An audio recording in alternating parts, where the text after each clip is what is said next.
You know what I love? Sports. Love sports. Sports. When it comes to Texas A&M. Where are you getting this information? Let me tell you. Welcome to TexAgs. It's here. It's time. There's always a buzz in the air when you hit this moment. He is a guy that has gotten better and better and better. He's just got that dog in him. We will develop men. We will graduate players, and we will win championships on the field. I think of him as this hawk. Before long, he's going to be swooping in on those quarterbacks. And they embody what the school is about. It's about getting into hard situations and getting ourselves out. It's about working hard. It's about doing amazing things. And this is a real program. It's not fake. This is a real place. And if you want to be really good at football, this is a really good place to be. You know, if I'm betting on anybody, it's the Aggies.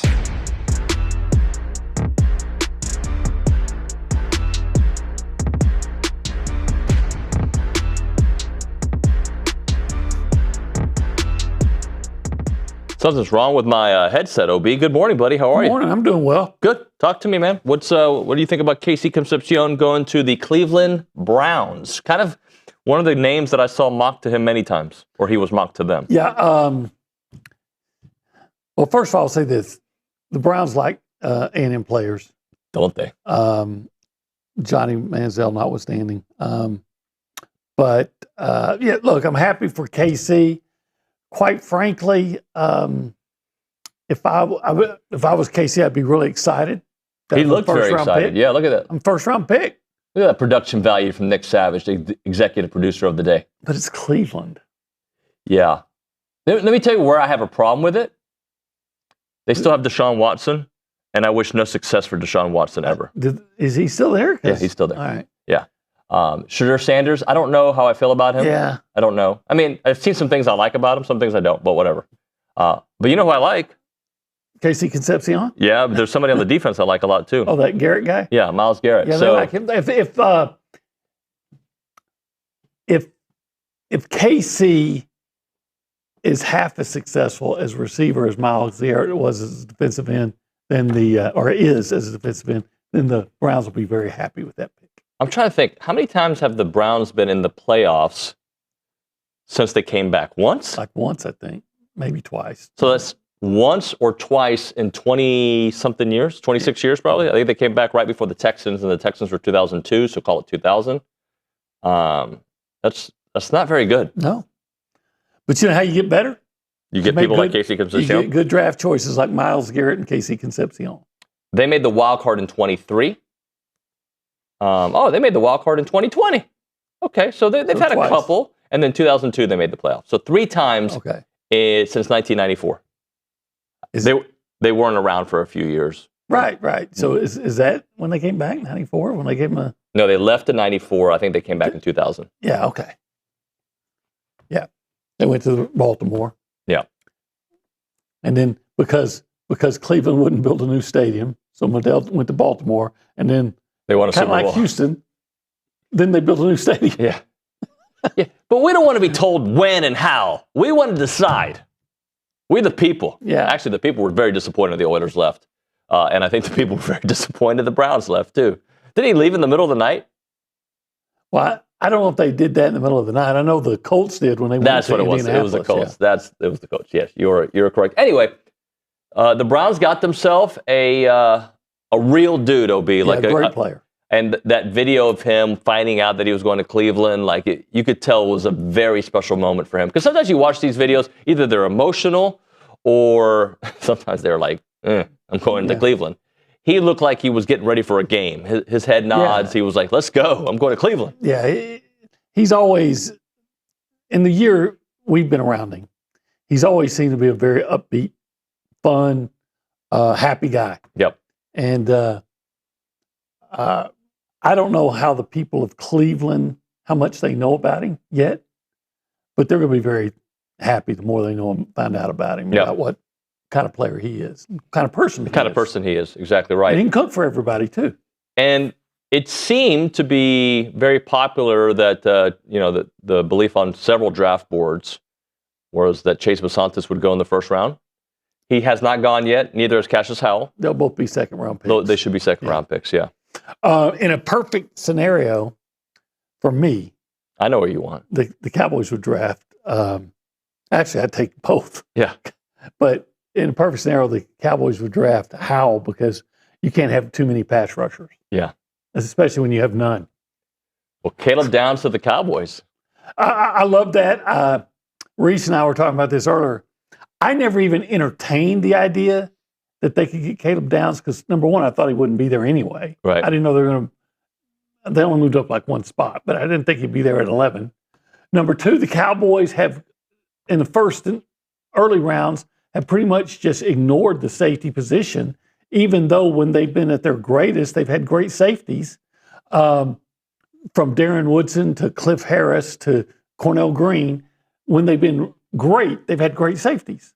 And for some reason, I think it's because Jerry Jones has been in charge, now they've ignored that position. And so to go up and get Caleb Downs, who's, as a Cowboys fan, I really I sign off on that one. Very rarely, in fact, I don't think ever since I've been on this show have you been happy with what the Cowboys do in the first round of the NFL draft. You know, when CeeDee Lamb and Micah Parsons fell into their lap, I mean, it's not like they made great moves. Everybody else, then I was happy.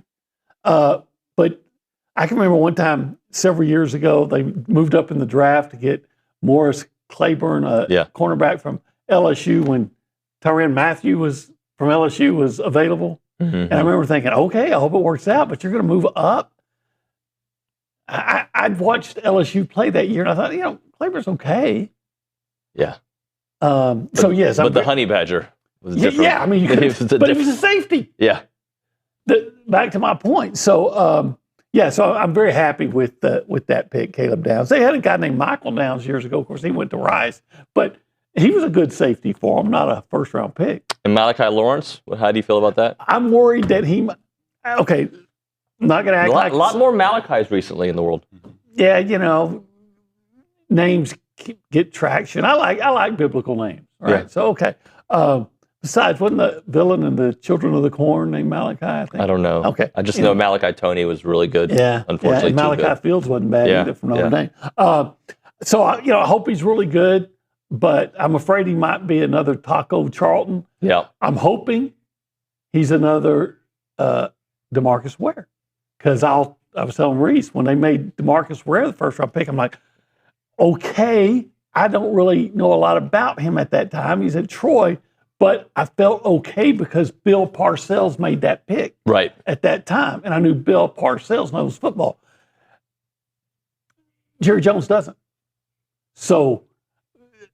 Reese was joking that Jerry got up and went to the bathroom, and so somebody said, "We got a chance. Right. Let's make a move. Let's make a move real quick."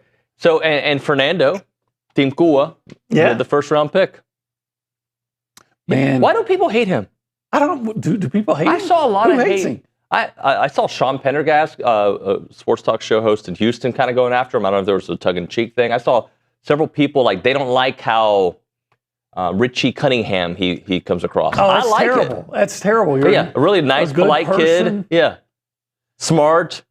Ivy League. Well, not Ivy League, but he's really smart. He doesn't get in trouble. Yeah, he's going to Vegas. We'll see if he has a bunch of tattoos next year and earrings. I saw what do you call a meme? Yeah, when someone had a next year and he was all tatted up. Was it? I know. Look, I know my wife was a huge. She went to Cal, and she's a huge Raiders fan. So she was videoing the first pick, right? And she was all excited. I'm like, he went to Cal last year. Did she know that? She didn't. Because she's given up on her team a long time ago. So she was excited. I can't understand why anybody would have an issue with Fernando Mendoza. Just a nice kid. What's wrong with being a good person? And he's also kind of opposite of his head coach. Not saying that Kirk Cignetti's not a good guy, but Kirk Cignetti's kind of I don't know, he's a football coach, right? He's brash. Yeah, and Fernando's can I get you some tea with that, sir? But he's a heck of a competitor, as we saw on that clinching touchdown run against Miami. If you got a problem, now look, he may not work out. He wouldn't be the first quarterback taken overall, number one overall, that didn't work out. But he might be the next Bradshaw or Aikman. Yep. You know, guys that win multiple Super Bowls. So I'll root for him. If the only issue you have with somebody is, well, he seems like too nice of a guy, too Boy Scout guy.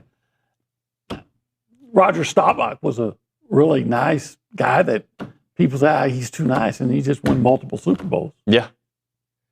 I guess you want to. This Pendergast, I know he's from Houston. Yeah, he might have been joking. I don't know. Okay. I just saw the tweet. Maybe he'd prefer the guy that used to be at Houston. Deshaun? Yeah. I think he's moved on from Deshaun as well. But Deshaun came across as a really nice kid, too. And you know what? He did some really nice things. Like, I know he gave money to people to build houses. Yep. So he did a lot of nice things. He just rubbed some people the wrong way. Or maybe they rubbed him the wrong way. I don't know how to respond to that. 3 things we want to see not in a massage parlor. OB, what are 3 things you want to see this weekend? Well, I want to see Cassius Howe and Chase Basantes. Trey Zoon. Trey Zoon. I want to see all those guys go in the second round. Okay. And everybody else. Some of them, I just know they're not going to. Right. But I think all 3 of those guys are very possible second round picks. Some might say not Trey Zoon. I'm like, you know, put the film on, bro. If you'll watch the game against Miami, none of those sacks came on him. Right. And those are 2 first round picks. None of them came against Trey Zoon. Go but watch if you don't believe me. So I'd like to see that. I'd like to see the A&M pitching continue to progress. To ascend. They've been getting really better, but they've been getting much better, but I want to see them continue to improve, and I want to see them do it against the Florida Gators. And then staying with baseball, man, I want to keep seeing home runs up and down that lineup. I love it. Here are the 3 things that I want to see. Okay.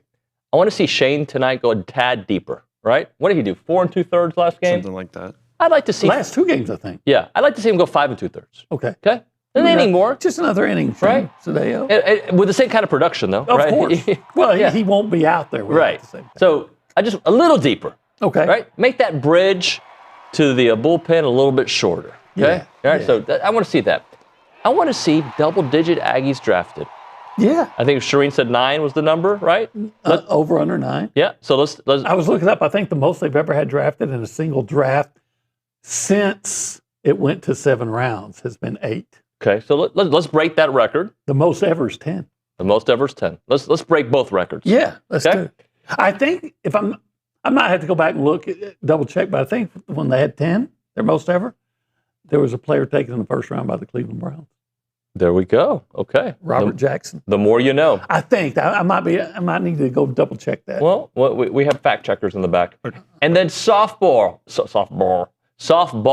against South Carolina. I want to see them score first in all 3 games. So Case said something yesterday on the show. I think it was yesterday. No, it was a couple days ago. Whenever Trisha was here. And then I looked up the stat. The Aggies are 20-3 when scoring first in the first inning. 31-1 when leading after 4 innings. A&M is 13-0 when scoring 10 or more runs. So can they please give me double-digit runs, score first, and have the lead after the 4th inning? Because I think the chances are very high for A&M to win. So that's what I'm asking for. I think that can be done. I think I'm right on that. Okay. It was the 77 draft. I might be wrong. Mine says 9 players in 2019. Okay, maybe I counted wrong once. Okay. I thought I counted 8, but I might have missed one. That's the one. Cullen Gillespie is the last player, right? Mm-hmm. Okay, my bad. That was a good draft. I just counted wrong. Yeah. Hey, let's. There's something I know you're not right about. Who is the presenting sponsor of this program? David Gardner Jewelers. What's the name of this program? The Go Hour. Well, I'm sorry, TexAgs Live. But the hour has a name too. Yeah, TexAgs Live, but the first hour is the Go Hour. TexAgs Live is the whole show. Yes, the whole thing. In the Rollo Insurance It's the studio. Enterprise, right? Yes. Yeah. The Go Hour is just one section. This inning is called the Go Hour. Yeah, it's brought to you by the Warehouse of CC Creations. And we are in a, like a stadium, a dome. We call it the Holistic Planning Cool Zone. Yes, we do. And we also and we would be over there, except I forgot. Look, I wear shorts today. It's okay. I typically have a pair of sweats that I keep in my truck. I But eventually they got to be washed, right? Yeah. So I did laundry last night, but I forgot to put the. It's okay. Right. Hey, you never have to apologize for that. We're in shorts. Sorry, that came across weird. Yeah. Sorry. I'm just saying you don't have to worry about being on the show. Like, but besides the holistic plan and Cool Zone Travels. Yeah, but the studio. Rollo Insurance. Yeah, Studio. that's right. I just want to make sure we got their name. And if you want to call the show, you can do it on the Bumpy's Catering and Bartending. Hotline 979. 693. You're still researching. 1150. 1150. You can also text the program on the Catalyst Pure Performance Energy. Text line 979-693-1150. Let's go around the room. We go left to right. We go behind the glass through the television. We say hi to Nick Savage. Nick, good morning. Howdy, good morning, y'all. Hey, buddy. I'm good. I know you didn't just ask me, but I just said I'm good anyway. I said, hey, buddy, which kind of means deal. that. Hey, so KC, he'll join 3 other Aggies on the Browns. Obviously, Myles Garrett, but Nick Constantinu, the punter, is there, as well as Travion Williams, running back. So there'll be 4 Aggies on the Cleveland Browns, and Cade Bickham and I were back here talking about it. Little concerned about the people throwing KC the ball, right? They got Deshaun Watson, Shedeur Sanders, Dylan Gabriel, and it's been, as we all know, a revolving door of quarterbacks in Cleveland. So hopefully one of those sticks, and hopefully KC can find some traction and maybe in a couple of years get out of there. But hopefully, I mean, either way, it's awesome to see him go first round, and hopefully we see some more come off the board tonight. Instantly, their offense gets better. Instantly. Yeah. I was wrong, by the way. Robert Jackson was the first-round pick of the Cleveland Browns in 1977, but it was the 1976 draft, which Bubba Bean was the first-round pick of the friend of the show. Of the Falcons, and they had 10 players taken that year. But 4 of them were in the 9th round or later. Let's go to the Angry Elephant News and Social Center. That's where we find Reese Nygren. Hello, Nygranator. Hello, how are y'all? I'm all right, buddy. What's new? Bucky McMillan is on a heater I don't think I've ever really seen before. I think you've seen it. I might have. Last year, they dominated the portal. That is true, but they're doing better. So far this week, this has been quite the heater. He got 4-star guard from Friendswood, Chase Richardson, out of the class of 2027 to commit yesterday. The 6'1" guard chose the Aggies over Nebraska, Purdue, Virginia, and Notre Dame. Richardson is the number 4 player in the state of Texas and a top 25 recruit overall in the 2027 class. Saw a lot of buzz about him on social media, too. People were pumped for Bucky and the team. Yeah, I prefer to say I saw a lot of excitement. What did I say? Oh, I said buzz. Yeah, it's not part of my vocabulary. You're right. Good point. Strike that from the record. What else, Reese? The Aggies men's golf team, they're competing at the SEC tournament. They cracked the top 6. They're tied with Mississippi State. They tied with them yesterday thanks to a stellar performance from Wheaton Ennis and Jaime Montojo, who each shot 4 under 66 in the second round. The Maroon and White will begin today's action. They actually began about an hour ago, and they're paired with Oklahoma, who's in 5th place, Mississippi State, who they are tied with for 6th place, and South Carolina, who's in 8th. Let's play Spanish names with Reese and Olin. How do we say the name you just said? Was it Jaime Montojo? I think that was good. That was good. I went to How's he spell it? Google Translate? No, I went to the sheet, like the roster, and it had the ear, so I clicked on it and listened to him say his own name. How do you say it? I don't even see. I got to see how it's spelled. Say it so you can say it. I want to see it. Jaime, I get that. Jaime Montojo. Montojo. Okay, that's good. So it's Monto. Oh, something like that with a J. Okay, Montojo. But like I'm saying he's reading it. I don't. How do I know how to pronounce it when I don't even see it? I just want to hear you talk Spanish. That's it. That's all I care about. It might have been Montoya. No, Montojo. Montojo. Jaime Montojo. I know if they do like a James Bond in Spanish, what does he say? Bond. My name is Bond. Jaime Bond. James Bond. He says James Bond. Okay. James Bond. Doesn't say James. No. Okay. James. Actually, I don't know. I made that up. You know what? One time, way back when I was covering high school football in East Texas, Jacksonville had a running back named James. But I found out later, it was Jaime James. Jaime James? But it was James to me. OB, let's take James Montojo and Casey Concepcion. Oh. And give me another name like that. What, a Hispanic name? Kind of. David Nuño. David Nuño to 1775, and you order for us. Oh, well, that's easy. I mean, I would say we want some La Vaca. No pollo. No. Puerco. And el turkey. Pavo. And costilla. Ribs. Is that how you say it? Yeah. Because in any language, 1775 is muy bueno. It's the language of love, isn't it? Not really. I love to eat at 1775. So if I was ordering in Spanish or French or English, then it becomes the language of love, because you got to love that succulent brisket, those amazing pork ribs, that spectacular jalapeno cheese sauce, and even the turkey, but especially the queso mac and cheese. Say we're going to order in Spanish. Let's say I have the queso mac and queso. Queso mac y queso. See. You know, my buddy Keith from Rollo, he wants to take me to 1775. I'm like, yeah, bro. Yeah, I'm going. See? Yeah. See? He didn't invite you, but he invited me. I'm going. See, amigo. Yeah, it's 1775, txbbq.com. Call them up, 979-492-6241. It is 1775. It's bueno.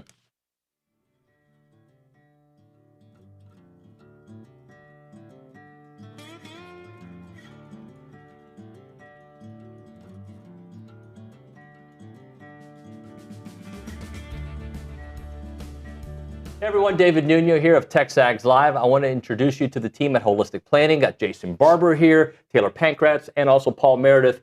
Jason, I want to start off with you. What really sets Holistic Planning apart from the others? Yeah, so what makes us different is most financial advisors stop at investment management. On the other hand, Holistic Planning, we manage investments, taxes, and estate planning all on one team, all underneath one roof. Now, Taylor, when everything is coordinated like that, it really helps the bottom line, doesn't it? It really does. When your investments and taxes are working together, you stop leaving money on the table and keep more of what's yours. Paul, Holistic Planning is trying to expand as well. That's true. We just opened our Houston office, and we're looking for people who feel like their advisor isn't seeing the full picture, because that's exactly what we fix. And Jason, there's other opportunities beyond that. Definitely. If you're a financial advisor and you want to join the Holistic Planning team, we're looking to add 50 teams in the next 5 to 10 years. So check out holisticplanning.com/advisors. All right, so if you want a team that actually coordinates everything, go to holisticplanning.com. Aggies, this one is worth it.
And we are back here on TexAgs Live. We are presented by David Gardner's Jewelers, Rollo Insurance Studio. The Go Hour presented by The Warehouse at CC Creations. OB, your dear friend, Greg Sankey, says his stance on a 16-team college football playoff field has not changed. There's been a lot of chatter. So does that mean he likes it or is against it? He likes 16. Yeah, he doesn't like 24. I agree with that. Now, he says he does recognize that there are some coaches that are, because of the 9-game SEC season, that are, want to expand the field a little bit. And we're going to hear from Coach Elko here in a moment because, in fact, we got a soundbite with him on Feinbaum the other day. And we can probably hear it this segment. But basically, he is saying that we voted on this because this is what we thought was best.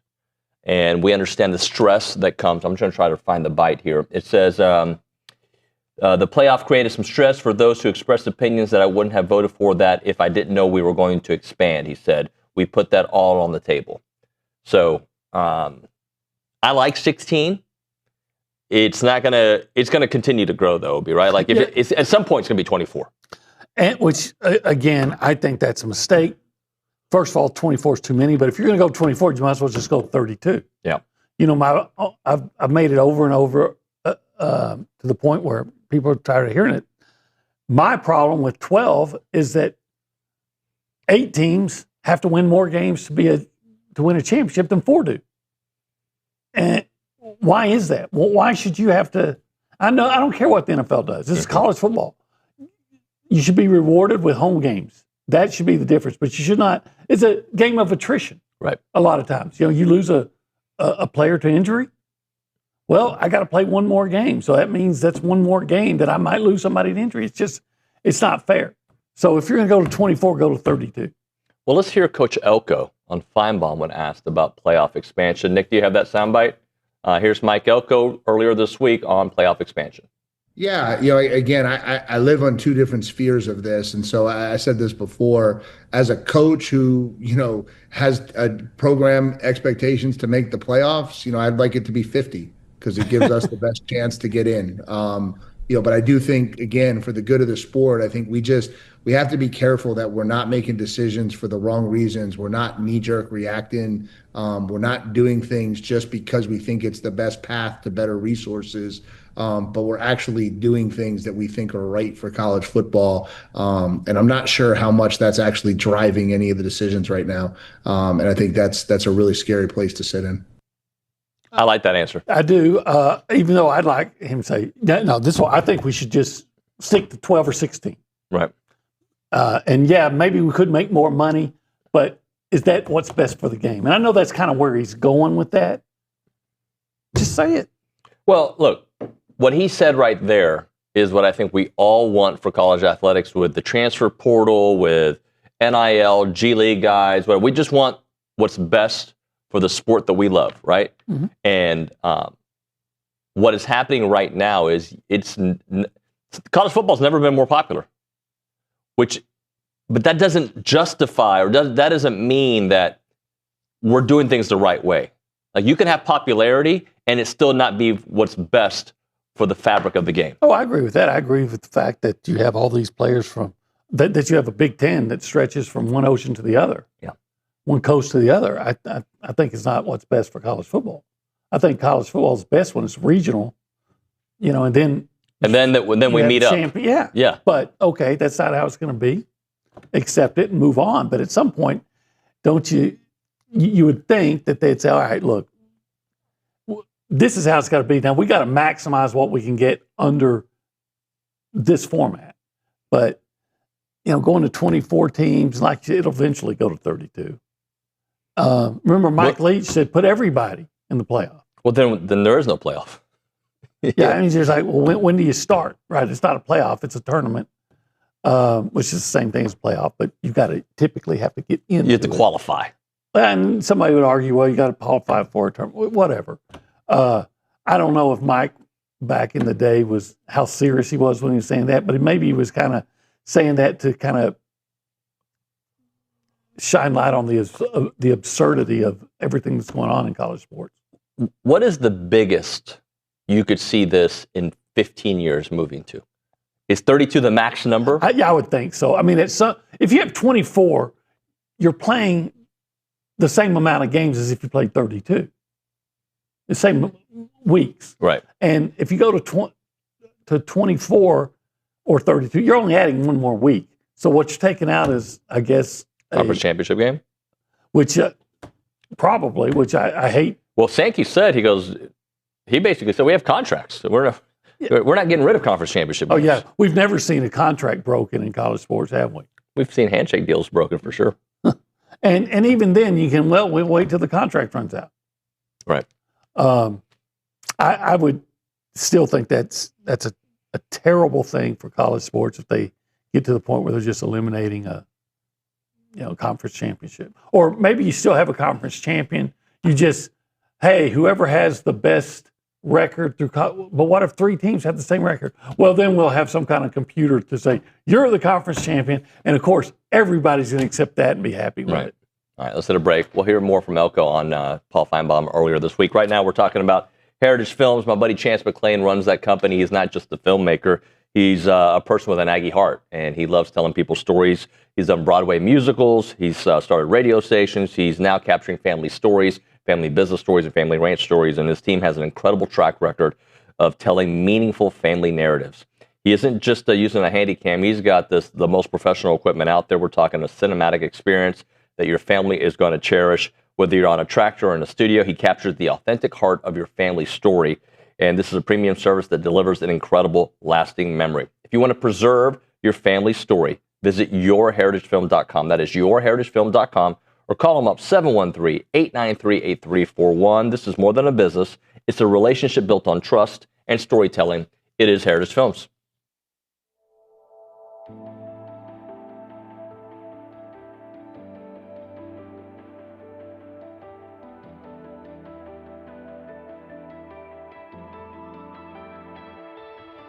I wish I had Olin here for it because he loves energy drinks. Catalyst Citrus Spark. This is one of the new flavors out there. Whether you're grinding through workouts, cramming for a test, or closing in on a deal, or getting ready for TexAgs Live, you never know, right? Fast becoming the go-to fuel for Aggies everywhere. 0 sugar, I'm all in for that. Or synthetic sweeteners, no artificial colors or flavors. Catalyst delivers clean, high-performance energy with smooth, crisp taste that is never syrupy, designed for both health and hustle. You want to get going, you use this Catalyst right here. It's about pure energy and pure results. And what sets them apart? Packed with premium nootropics blended to boost focus, clarity, and mental stamina. I need this. I'm in, guys. I'm in. Plus, with plant-based caffeine, vitamin B12, B6, Catalyst supports metabolism and energy production, making it more than a drink. It's your lifestyle training partner. Built for competitors on the field, Catalyst fuels strength, focus, and pure results. Buy now at drinkcatalyst.com. That is drinkcatalyst.com. Train harder, think sharper, pure results. It's Catalyst.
You think this is the bumper music of a lifetime, buddy? Oh, you can never go wrong with the Stones. Yeah. So my daughter texted me a few minutes ago. Yeah. Which one? Isla. That Morgan Wallen and Ella Langley have a brand new song out. Oh. Brand new. And I know you're a big Ella Langley fan. So I am. Yeah. I am. She has got a lot of talent. Yeah. Lots of talent. If she decided to do a concert here, I guess she'd be choosing Texas. She would be choosing Texas. I think she's doing one in Fort Worth soon. Anyway, I wouldn't mind hearing that song as our bumper music on the way back, just so I can tell Isla that I've listened to it, because I don't know if I'll go out of my way to listen to it on my own. How, as she gets more and more popular, I wonder how many women are going to start wearing bangs. So she's bringing it back. She's great. She looks good with them. All right, so we touched on what Elko said on Feinbaum about playoff expansion. We talked about Greg Sankey. And one of the things that Sankey said was some of the coaches have expressed concern because of the 9-game schedule, which I understand, right? Yeah. Here's Elko on that 9-game schedule. I don't know what the conversation will be like. Obviously, we feel like it's a little bit challenging to play 9 SEC games and only have 12 in the playoffs. I think it obviously makes our path a little bit more difficult. It's where it is. And so from that perspective, there's nothing you can do about it except get your team ready and try to go compete. But I'm sure there'll be a lot of conversations about what the future of this whole thing looks like in Destin. And, I got a lot of trust in Greg and respect for Greg and the job that he does. And so I'm sure he'll have a good plan to set forth for the conference. I do think there has to be a strength of schedule component factored in to who gets into the playoff, right? But they'll tell you that A&M's strength of schedule wasn't that good last year, OB. Yeah, they'll tell you that, but they'll be wrong because the metrics will tell you something different. You play. Yeah, in fact, I saw like ESPN at the end of the year had A&M with like the 5th most difficult schedule or something like that. You can look that up. I mean, you played Notre Dame on the road. You played Missouri, which had a good year. When you played LSU, they were ranked. Yep. You know who was a better team, far better team than their record indicated last year was Auburn.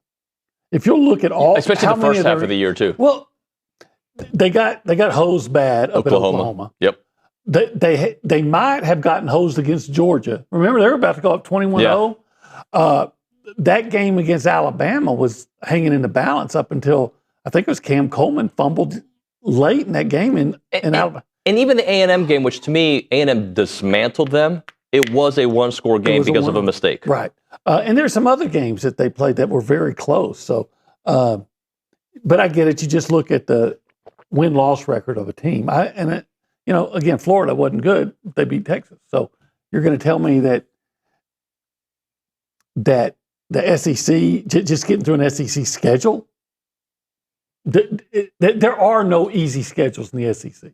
So I told you I went on Ryan Fowler's show, and he asked me what I thought about the 9-game schedule. And I said, if my team has arrived, and I think A&M has arrived, but if my team has arrived, if they are this perennial 9, 10, 11-win program every year, right, then I don't mind the 9-game schedule. If my team is what A&M was for 10 years, one good year followed by 2, 3, 7 and 5, 8 and 4, 8 and 4 years, then I don't like the 9-game schedule. But we also have to redefine what I think success is with a 9-game schedule. I know we won 11-1, we want 12-0, but with 9 games in the SEC, how many of those A&M games last year came down to just a play or two? Yeah, most of them. Yeah. Yeah. Look, I know where you're going to. If you're content as a program to get into the Shreveport Bowl or go to Memphis or the O'Charlie's Bowl or whatever. Vegas Bowl. Yeah. Well, but I'm talking about the really. Then you can be upset about playing 9 games. But if you feel like you're a legit, like you're saying, if you really want to be a team that's going to be among the heavy hitters, what are you afraid of? What are coaches afraid of? Gosh, I get paid I'm not saying Elko's saying this, but I've seen other coaches. Oh, we get paid $10 million a year, and we got to play one more tough game. But as a fan, I think you're allowed to be fearful as a fan. Well, as a fan, first of all, I want my team that's not afraid to play good teams. Yes. All right. Secondly, if I bought tickets, as much as they keep raising the price on them, I don't want to have to go one of my the Citadel. One of my tickets has to be. Yeah, I don't want two teams like that I have to spend money on. Why don't I still say we had more fun watching? Okay, I got to be real careful if I say this. Watching football in 2020, SEC football, when we could. All SEC schedule? Because it was every game mattered. Look, I'm fine with having one FCS opponent because that helps them. Yeah. That funds them. I'm fine with that. And I'm fine with having another team you're going to win. 10 games. And then I think you ought to play a legitimate non-conference opponent. And then 9. Is it really that tough? Is it really that much tougher if you got to play Kentucky? No, but I do. I mean, oh my God, we got to play Kentucky. Well, Texas almost lost to Kentucky. That's life in the SEC. But from the fearful Aggie perspective, I just, now that I feel like we're on that path, I'm all for it. Yeah. But when I wasn't sure, and by the way, I'm still not completely sure. I'm pretty sure that we're on that path, right? But I want to see sustained success. We're on it, Dave. We're on it, but I want to see sustained success. I want to see another year of 11 wins. Okay? You know what I want? I want a program and a fan base, everything that says there is no fear here. None. And if we don't, if we have to play an extra game and don't get into the playoff, it's our fault. We should have won that extra game. Yeah, but I want to get to the championship a couple times or the playoffs a few times. So gosh, we're not good enough to win that extra conference game, but we're good enough to win the championship. No, we got a caller, ladies and gentlemen. I just want to feel success for a little bit. I'm not saying that I want to go away from the 9-game schedule. I just understand, like, we got to go. We got to go to Tuscaloosa too. So let's go to the Bumpy's Catering and Bartending Hotline. Caller number 1. I don't know your name. It doesn't say it here.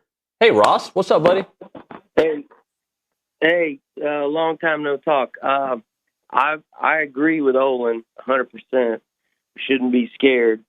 What all of this realignment, and I'm not trying to turn this into a realignment talk, but I just want to quickly say it should be an NFL model, which is no one cares at the end of the year, if the Cowboys went 10-7, but they won their division, right? So I want, and I think, I don't know if we'll ever see it. I'd love to where if you win your division, you're in, or you win your conference, you're in, and it's left out of. I think there needs to be a split, probably between, the Power 4 and the Group of 5. You could still schedule Group of 5 teams, but it doesn't matter, So that way, if Vanderbilt won their division, they're in, or Texas A&M won their division, they're in, and there's no guesswork. There's no looking at, they beat this team, this strength of schedule. Who cares? They won their division and they're in. That's what I'd love to see college football get to. But I just wanted to say that. I kind of like hopefully that. It happens one of these days. Thank you, Ross. I kind of like that, Ross, and you're on the right spot within the conference. The problem is, and that's why I say you got to figure out a way to put strength of schedule component in there. The problem is and it worked out last year for the SEC with 5 teams. But some said there should have been 6 or 7, right? The problem is what they're worried about is teams from the Big 12 that aren't tested as much, or teams from the ACC that are getting multiple teams in because they have one more win than you do when you played 9 games. But and that's why I say you've got to figure out a way to get strength of schedule in there, but you shouldn't be saying, woe us, we got to play 9 games. I know the Big Ten is not as strong as SEC top to bottom, but they're going to play 9 games. Frankly, I think you should play 10 conference games. Frankly, I think you should have 2 divisions and the 2 division the way it used to be. But and the last thing I'm going to say on that is, you're saying, oh no, we got to go to Tuscaloosa, because it's going to be hard. And I'm just to the point that I want it where the folks in Tuscaloosa, oh crap, A&M's coming in. Yeah. And I think we're getting to that. Yes, we are. Yeah. Mike Elko not only has you on that path, Mike Elko is that guy with the machete at the front who's cutting through all the bamboo. He is. I hope you understand what I'm saying, though. Yeah, I do. I'm looking forward to all these games, and I want a program that wins all these games, and we don't have to worry if it's a 9-game schedule or a 10-game schedule. But there is that weekly, like, okay, what could go wrong? What could go right? Yeah, you right. know, like it just because we haven't reached the mountaintop. And once again, I'm going to say strength of schedule component has to be added in. But it's one of the reasons why you shouldn't have a committee. But I don't want to get off on that tangent. Everybody knows how I feel about that. All right. Let's have a committee about Rollo Insurance. I think that people would say, yes, more Rollo Insurance. Invite them to the playoffs. Give them a 1 seed when it comes to the insurance playoffs. I'd put them as a 1 seed. Probably the number 1 seed. Yeah, the 1 seed. And you might even be able to give them 4 1 seeds because they're all over Texas. Well, that would be Keith and Morgan and Jason and Jackson. And the boys, 5? And the boys. And the girls, 6? Headquarters on Highway like 6. The SEC, what they should have had in. They are the SEC of college football, at least during the Saban era. They're not like the Big Ten. They win championships. Rollo Insurance championships. Call Jason Jackson and the boys there. Visit the website, rolloinsurance.com/TexAgs, rolloinsurance.com/TexAgs, and call them up, 888-44-ROLLO. That is 888-44-ROLLO. It's Rollo Insurance.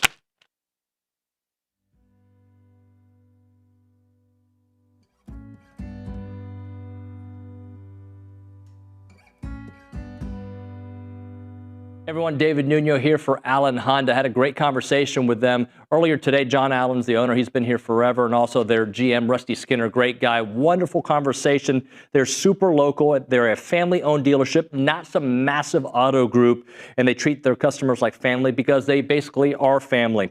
They're Aggie alums. They love Aggie sports. And they've been serving the Brazos Valley with integrity, with passion, and commitment to excellence for over 50 years, which is very rare, by the way, for the independents because people trust them. And that's why they've been doing it for such a long time. Whether you're looking to buy, lease, or service your vehicle, you can count on them for transparent, no-pressure experience that puts your needs first. And I can attest to it. Had a great conversation about my own situation with them. Their knowledgeable sales team will help you find the perfect Honda to fit your lifestyle, from fuel-efficient sedans to versatile SUVs. Leasing options are flexible and affordable, making it easy to drive the latest models with confidence. And when it comes to service, their certified technicians only use genuine Honda parts to keep your vehicle running at its best, whether it's routine maintenance for major repairs or whatever it may be.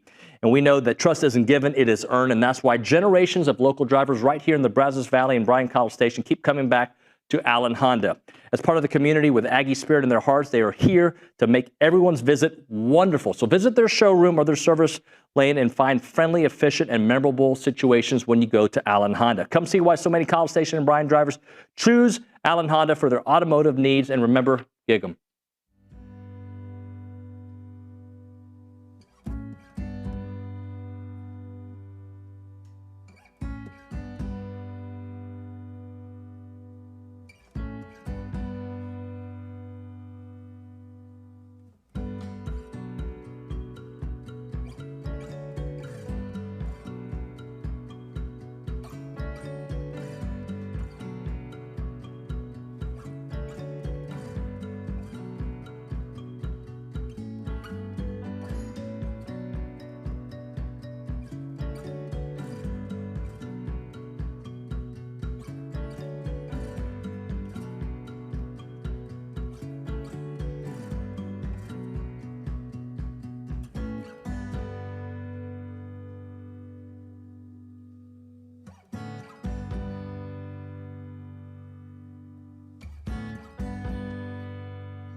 Here we go. There we go.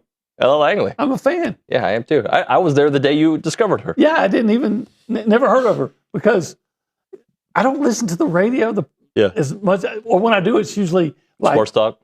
Yeah. Chip and Louie. A lot of times, like on the way here, before coming to work, I'm listening to Dusty and Danny. Yeah. Listen to college sports as much as I can. Yeah.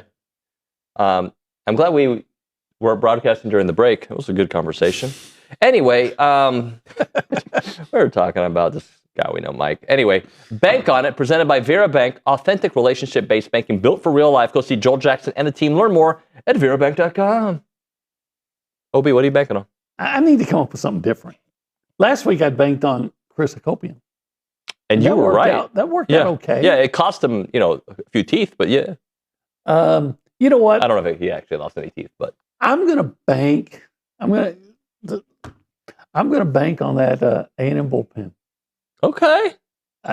Or pitching in general, but still getting good quality innings out of the starters. And I think the A&M bullpen's going to come in and get the job done and save some games this weekend. Hopefully 3 of them. I'm banking on Weston Moss. Okay. Weston Moss is going to, and I don't know what role he's going to play. Does that mean he comes in later on today to seal the deal? Does that mean he wins on game 3? He comes in and he goes, and they need that win to win the series. But I am banking on Weston Moss giving us not only a repeat performance of last week, but an even better performance than we saw last week. Well, why not? The season goes on, just keep getting better. Yeah, Moss. Moss. M-A-S. Moss. M-A-S. M-O-S-S. Yes. Moss. More Moss. Yeah. More Moss. More Moss. Moss. Well, I get it. Moss squared. Not like Roberto Duran. No Moss. No Moss. No. Which really, that still to this day haunts me. Like, that guy was a legend. And for him to do that, I still am very disappointed in him. I saw a movie about it, and there was some kind of shady about that whole thing. But he said it. According to the movie. I didn't see the movie, but he said it. He did it. No more. No more. What could be the spin? No Moss box.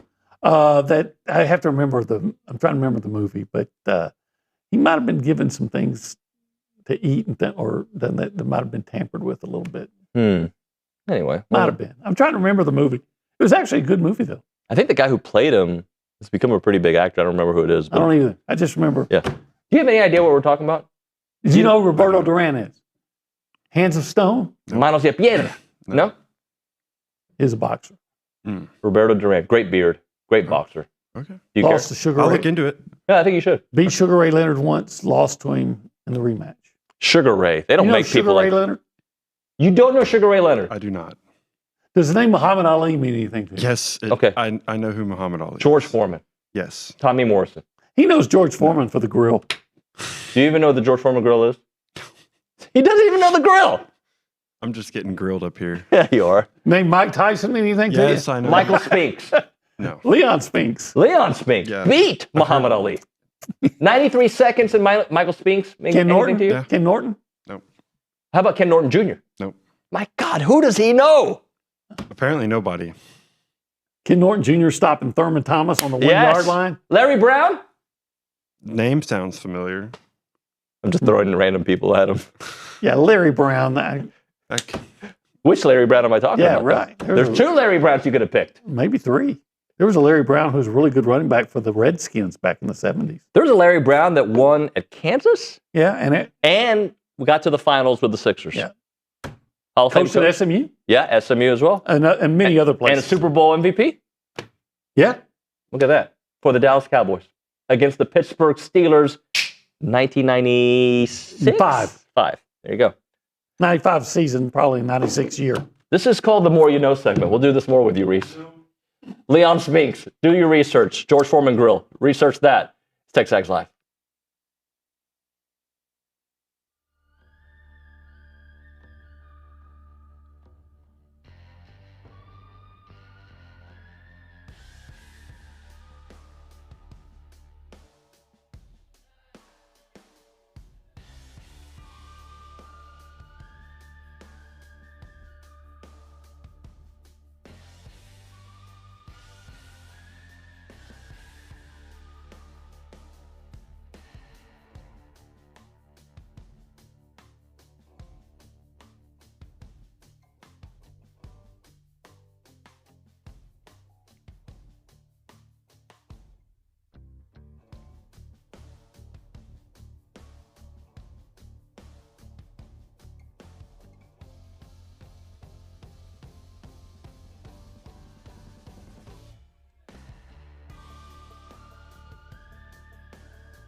I sleep like a baby when the Aggies are winning baseball series, guys. Boy, he's feeling himself today. Yeah. I know why. I feel myself every day. I know why.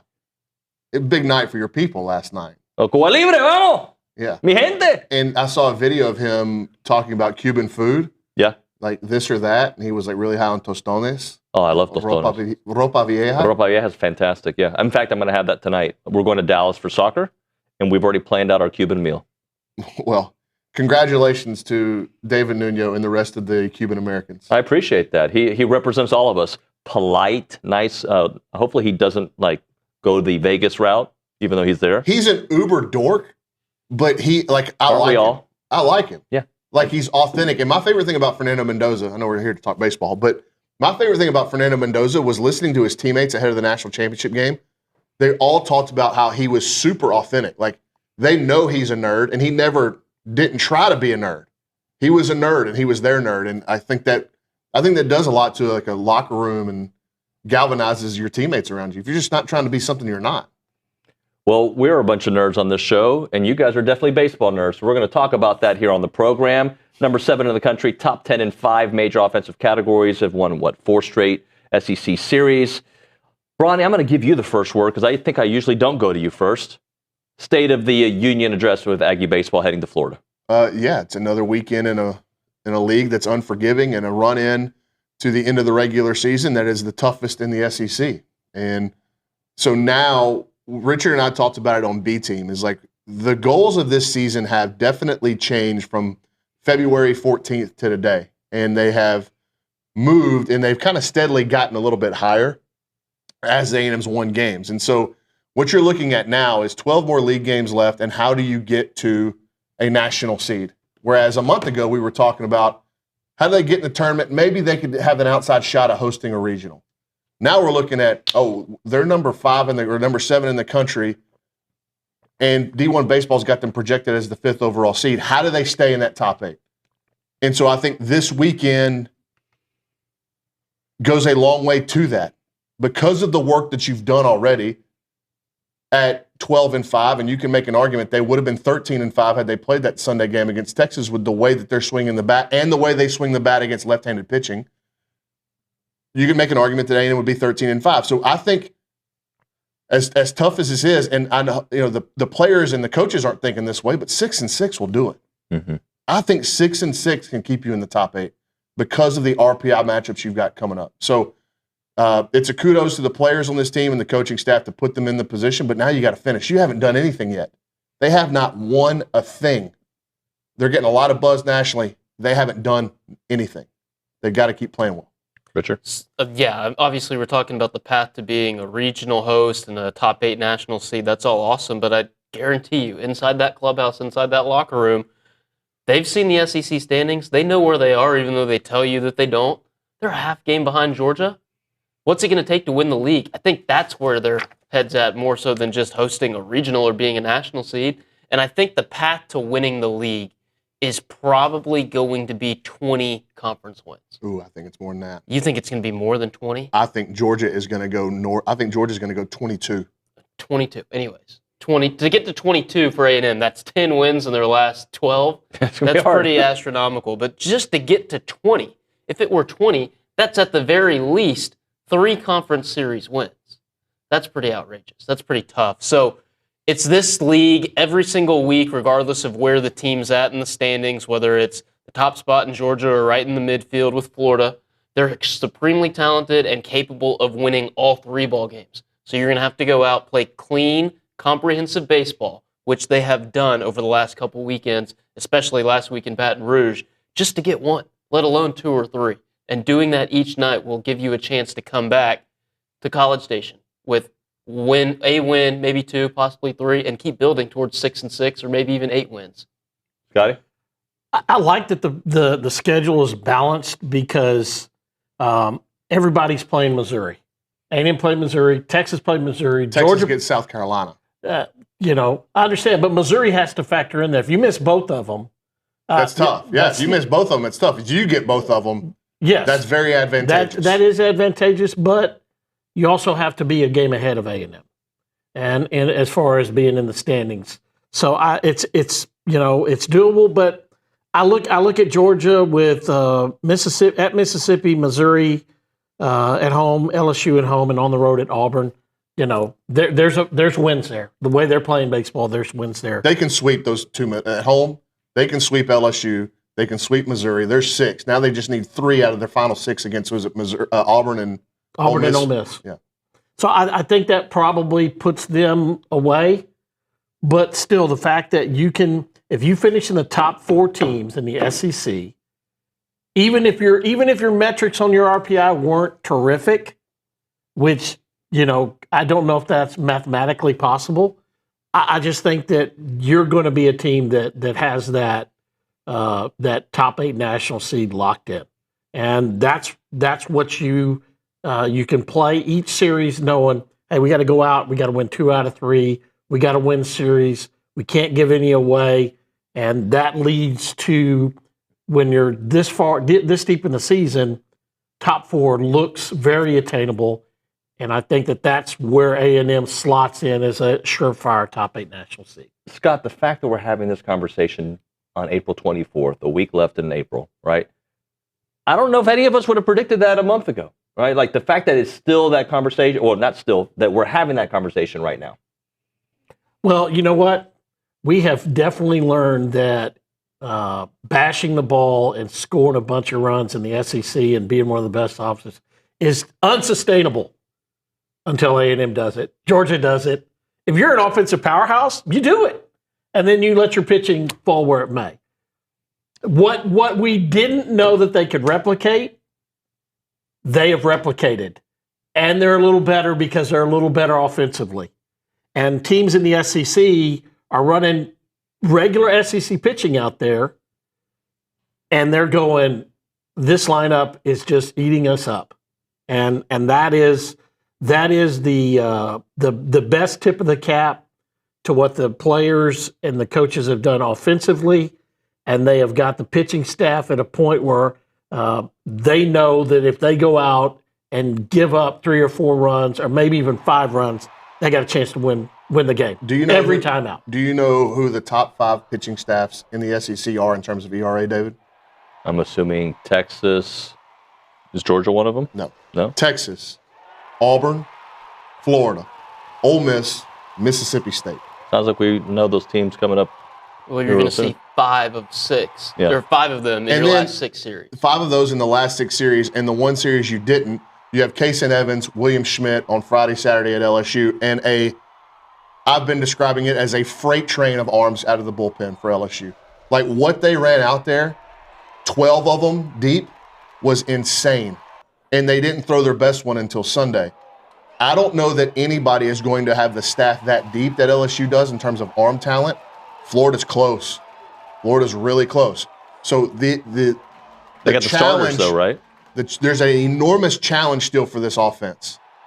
And that's why you look at this run-in that A&M's got to the end of the regular season, it's tough, man, because every single one of these teams really pitch. They really, really pitch. And so this A&M offense, as good as it is, maybe historically good, if they run through these next weekends and they're averaging 7 to 9 runs a game, I don't think you can get to 10. That's crazy. But if they're averaging 7, 8, 9 runs a game against these staffs coming up, this is a historic offense at Texas A&M. But I also think that those pitching staffs haven't seen A&M yet. Sure, there's I look at okay, Georgia took care of Mississippi State. Georgia took care of Florida. Florida won that series, and Georgia hit 0 home runs. Okay, but I'm trying to look here. They have done what they needed to do. The SEC has changed how they do this. They used to say 1 and 2 when I'm looking at the thing here, but some of those pitching staffs are like sitting there going, "Hey, we've feasted on some of those offenses that aren't going well, and we haven't seen A&M yet, and we see what A&M is doing." Sure, A&M can do this. Yes. What I'm saying is, traditionally in baseball, a fickle game, the most fickle element of a fickle game is swinging the bat, and so you can have the most talented offense in Texas A&M history, like 2024, and they had bad weekends against LSU on the road and at Ole Miss on the road, and they lost both of those series. That was weekend 8 and weekend 9. They came back home against Arkansas and won 2 out of 3 to cement their top 8 seed then. So it's not uncommon if this offense hits a little bit of a lull. How do you win games against offenses that they don't scare you? Florida doesn't scare you offensively. Auburn really doesn't scare you offensively. Ole Miss sure doesn't. Mississippi State can. They single you to death. How do you win games whenever you don't have an 8-run first inning or you're not scoring 10 runs a game? I liked what they did on Sunday against LSU. I like winning a 5-2. If this team can win 5-2, 4-1, 6-4, like those are important scorelines for A&M to win. A previous coach said it'd be nice this week to have a game where we won 5-2, because all those games that year were crazy scores, all that, and then at the end of the year you started getting one of those. One of those came against Arkansas, where you just had one of those games where you just went out, took care of your business, and won a normal ball game. There was no drama, and that's what last Sunday was. No drama. Go out and play good baseball, and just have a regular game where you win. And I that can lead you to, hey, even when we don't, get the 7 runs that Aiden Sims gets every time out, every game he started this year, A&M has scored 7 runs. He's going to have to win a ball game this year at some point in time where they don't get 7 runs. Well, and I don't want to sound like I'm being critical or saying that they can't win the game that way. What I'm saying is they have the luxury of building like an offense that is elite. The couple of elements that they do well that would give you belief that even if they don't hit and slug, that they can win is they throw the ball over the plate and they catch it when it's hit. Mm-hmm. They're fielding .983. They're a top 10 defensive club in the country. They are second in the SEC in terms of walks allowed. So they are playing a brand of baseball that says, if we aren't going to slug and we're not going to score 8 or 9 runs, you're still going to have to beat me. We're not going to beat ourselves. So there is insurance in that. Richard, a little bit on the A&M offense, 6th nationally on base percentage at .444, 8th in walks. It's not just mashing their way. They find ways to manufacture runs as well. Oh, absolutely, and they did it on Sunday at LSU where a base hit through the hole. I know they hit a couple home runs. Sorrell and Hakopian beat the Wind, but think back to the game on Friday at LSU. They didn't have an extra base hit until the 6th inning when Jorian Wilson hit a home run. Bunch of singles. They can single you to death. The bat to ball is really impressive. I don't remember them just launching home runs against Texas, right? That 8th inning, how many balls left the ballpark? The 8-run inning? 0. Yeah. No. 2 off the top of the wall. Yeah, they're really good offensively. Right. They hit the ball around. They use the entire field, and they take their walks. That's what's been really impressive about this A&M offense is they have personified that take balls, swing at strikes, do damage when the pitch is in the zone. That mentality that Michael Early preaches, they have personified it. However, they're going to face a pitching staff this weekend that does not issue the free pass. So when they put pitches in the zone, I'm talking about the Gators, the Aggies are going to have to do damage as they've done so far. So one of the things Cal Peterson said yesterday on the show from ESPN was he didn't know what to expect from this team, but these freshmen, their contribution. We've talked about them separately, right? We've had a lot of conversations about Jorian and whatnot, but what they're doing together, right? The fact that they are defensively and also what they're doing offensively, Scott, like their kind of contributions, that couldn't have been predicted to this level. No, I think that we talked about it in the early season is how were you, at what point in time was Jorian Wilson going to emerge? And it happened. And how would A&M react to the lineup? They did. From the beginning, there was a reason why putting the left side of the infield with 2 freshmen really didn't seem like it was out of the ordinary, probably because of the trust, probably everybody on this panel has that Cliff Pennington's saying those guys can do it. And he's seeing with his eyes as a coach that those guys can do it. So I think that we talked a little bit about it last week when I was talking about LSU, that if you get portal heavy, what do you get from the contributions of other guys? Well, LSU's only had like 2 of the top 3 recruiting classes in the country, and I don't see their freshmen contributing like this. So even when you have the pedigree and everything like this, what these 3 guys are doing is special. And they had the pedigree, they got the coaching, and they got their confidence. I think they got their confidence because has any of them hit above 4, 5 in the lineup? Partita maybe once back cleanup this year. So I think they gave them a chance to percolate because they didn't say everything has to be on you, because we have these upperclassmen that have hundreds of college games in front of you that can pull you along, that you can use as good teammates to show you the way if you'll take it from them, and they have. And that's a compliment to team leadership, to the players leading their teammates, and those guys being receptive. And I love the position this team has put them in, because the trust is there and the performance is there. You can't rely, like, you have to have a roster to be able to do this. Like, you think about early in the year when A&M was trying to figure out what they were, and even when Hakopian went out, I kept saying, man, they just need to all get healthy and they need to play together to get some continuity. But during that time, they were winning games. So why is that? Well, that's because you went and brought in Wesley Jordan, who started off the season red hot and hit your 4-hole. That's because of the development that Blake Benderup had. That's because you went and brought Travis Chestnut back. And Sawyer Farr played a key role early in the season. Like, all of these guys that are not everyday players now, they have still played a big role in this season and helping you to get the overall record to where it is now. And they also bought you time for guys like Jorian to figure it out. They said, Nico and Boston, you're ready. Like, you're drinking through the fire hose from day one. We think you're ready. Jorian, you're not. How do we bring Jorian along at the proper pace while also not ruining his confidence? And they've done that, and they were able to do that because of the roster that they've built. And they've also been able to keep their head above water with, their everyday second baseman on the shelf for a good chunk of the first half of the season. Anything you want to add, Richard? I mean, I don't think of them as freshmen anymore. Yeah. They're not freshmen anymore. I think Jorian is one. But well, yeah, Jorian, sure, but it's so freaky that I'm willing to look past some of the young mistakes he's going to make, not knowing which base to throw the ball to and stuff like that, just because. He did that. He had a bad one against LSU, too. Nobody caught it. The runner at first, it's like a ball to right field. I think the runner was maybe in a full count, 2-out pitch, whatever. And the runner's going to get the third, no doubt. The ball should go to second base. You try to keep the hitter off second, and Jorian just fires a missile to the plate. Like, Grahovic ended up cutting it off, and Grahovic's like, why'd you throw that ball to me? Yeah. So he's still very green with some of this stuff. But like Nico and Boston, those dudes, they're not even sophomores. They look like juniors. Like, the way they play the game, it's so impressive how mature they are that I have no concern about those two guys, and really Jorian at this point. All right, let's hit a break. We'll come back with more. We'll talk the Florida perspective here on the other side. Right now, when it comes to your money and your peace of mind, it starts with the right team. That right team should be Aggie-owned Paragon Financial Advisors. They're an independent fiduciary serving clients all across Texas.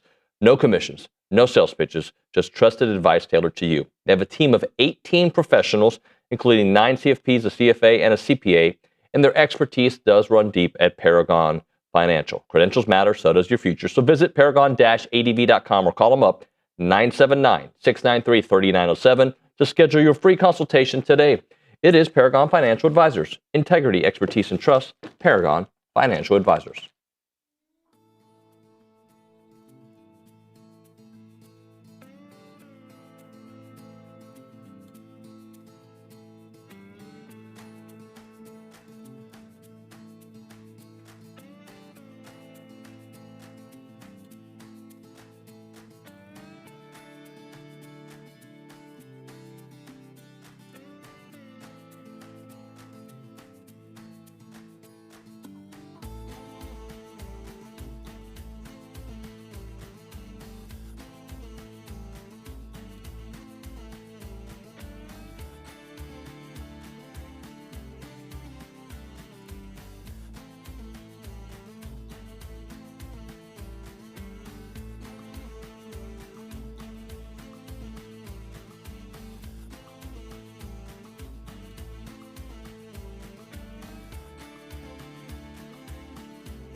And we're back here on the Baseball Bunch, TexAgs Live, presented by David Gardner's Jewelers Rollo Insurance Studio. Brody, tell me a little bit about Aiden King. I'm going to read some of his stats. SEC best 1.71 ERA, a .93 WHIP, 188 batting average against, 55 strikeouts to 13 walks, and 52.2 innings. Okay, look at those numbers comparatively. If you're listening to us on radio, I apologize. This makes for bad radio, but Nick has a beautiful graphic up on the screen where he's comparing Aiden King's number to Shane Sadeo. Where's the big difference there? ERA. That's the massive difference, right? Sadeo's at 5.60, Aiden King at 1.71. That ERA is the reason why he would probably be the SEC Pitcher of the Year if the season ended right now. What Aiden King does, it's good stuff. It is not what Liam Peterson will show you on Saturday. Liam Peterson has an elite arm.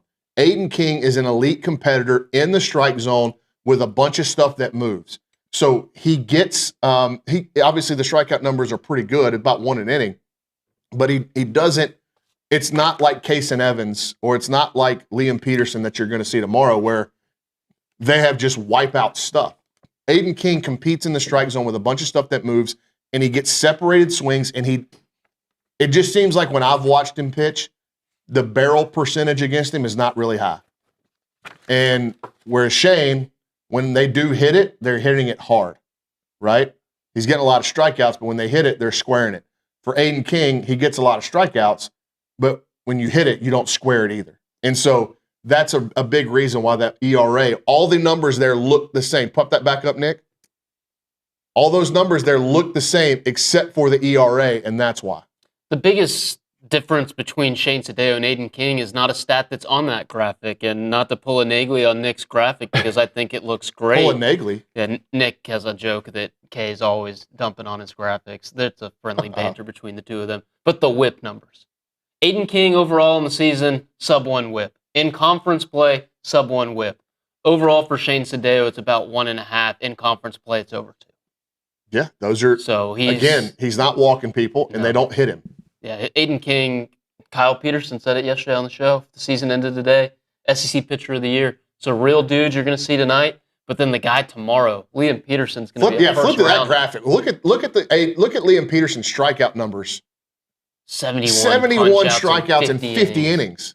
Let me compare the two of them, and the graphics have been great. Okay. Way to go, Nick. It's been 7 doubles, 2 triples, and 11 home runs against Shane Sadeo. It's 3 home runs and 10 doubles against King. But then you flip it over to what you're seeing from Peterson, because he's a dude that's going to throw that fastball, and I'm going to throw it. Okay? 14 doubles, 1 triple, 9 home runs. Sometimes when you can throw it by a guy, when you don't get it by him, they go a long way the other way. And we've seen some of that with Shane Sadeo this year. Yeah, I think you look at Liam Peterson's year so far, it mimics more Sadeo. Yes. Like when he gets hit, he gets beat up. And Liam Peterson threw twice against Texas A&M in the 2024 College World Series. The second time is, I don't know that he got out of the first inning in that game. I remember Florida distinctly scrambling the bullpen in the first inning because Liam Peterson couldn't throw a strike. And that's kind of been his bugaboo since he's been on campus. Like, you can watch him throw and go, no doubt that's a first-round arm talent. Is he going to throw it over the plate enough? Mm-hmm. I think A&M can have some success against Liam Peterson because what do they do well? As you mentioned, they get on first base. They're 10th in the country or 5th in the country in on-base percentage. I have the stats somewhere here. And actually, those were last year's numbers, so I'm an idiot. But you're exactly right. I don't know how to respond. All right, I do want to read this. Here's something on their pitching staff. They lead the nation with 7 shutouts. So another thing to go to what you're talking about, Ronnie, and 11th in strikeout to walk ratio. Yeah, they strike out a bunch of people. They are elite arm talents. I think A&M can have it tonight. I'm super interested because Aiden King throws the ball in the strike zone a bunch, and nobody hits him hard. But as to Scott's point, he hasn't seen a lineup like Texas A&M. Who's the best, most offensive lineup that he's faced was Georgia, and he shoved against Georgia. Yeah. Can you do it again against a same caliber of offense? I worry a little bit about the back end of that bullpen too, or at least if Florida has a lead late, they've got a real dude back there in Rittenauer. It's and McNeely. It's triple digits from Rittenauer with a slider in the 90s. 7 saves. A&M hasn't seen a reliever like him just yet, although they saw a really good one last Sunday in Baton Rouge. Because they've not given opponents a chance to do it. And I think that's why you look at that time and time again when the bullets are still in the gun, because am I gonna run my closer out there? Yeah, and we're already down 3. I think Kevin O'Sullivan's going to be a lot quicker to pull that trigger, a lot more quick than Jay Johnson was.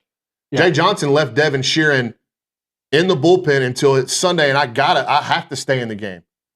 Where he had plenty of opportunities when those games were close in the late innings. Friday, Saturday got away from him a little bit early, but Friday night he could have used Devin Sheeran and he didn't.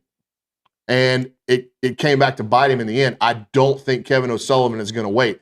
They got Rittenauer, and they also got Luke McNeely, who's been there for a long time on the back end of their bullpen. I would think A&M's going to see one of those tonight.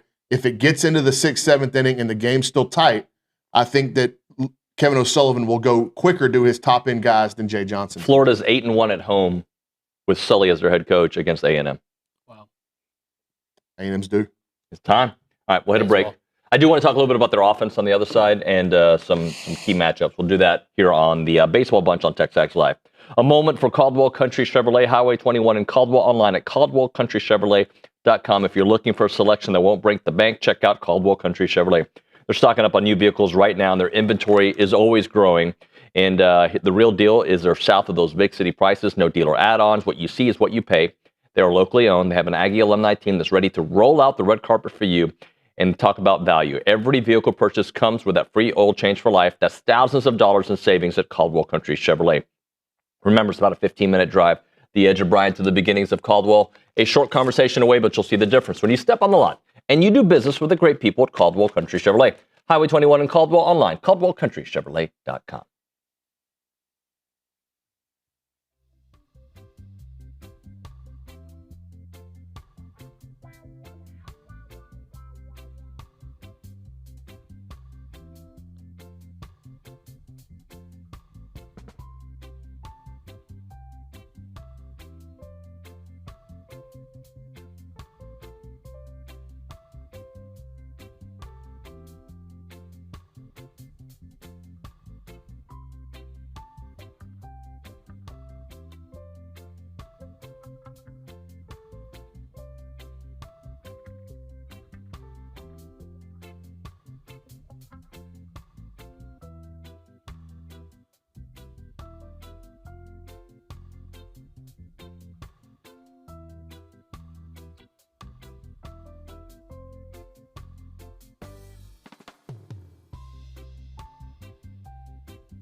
It's coming.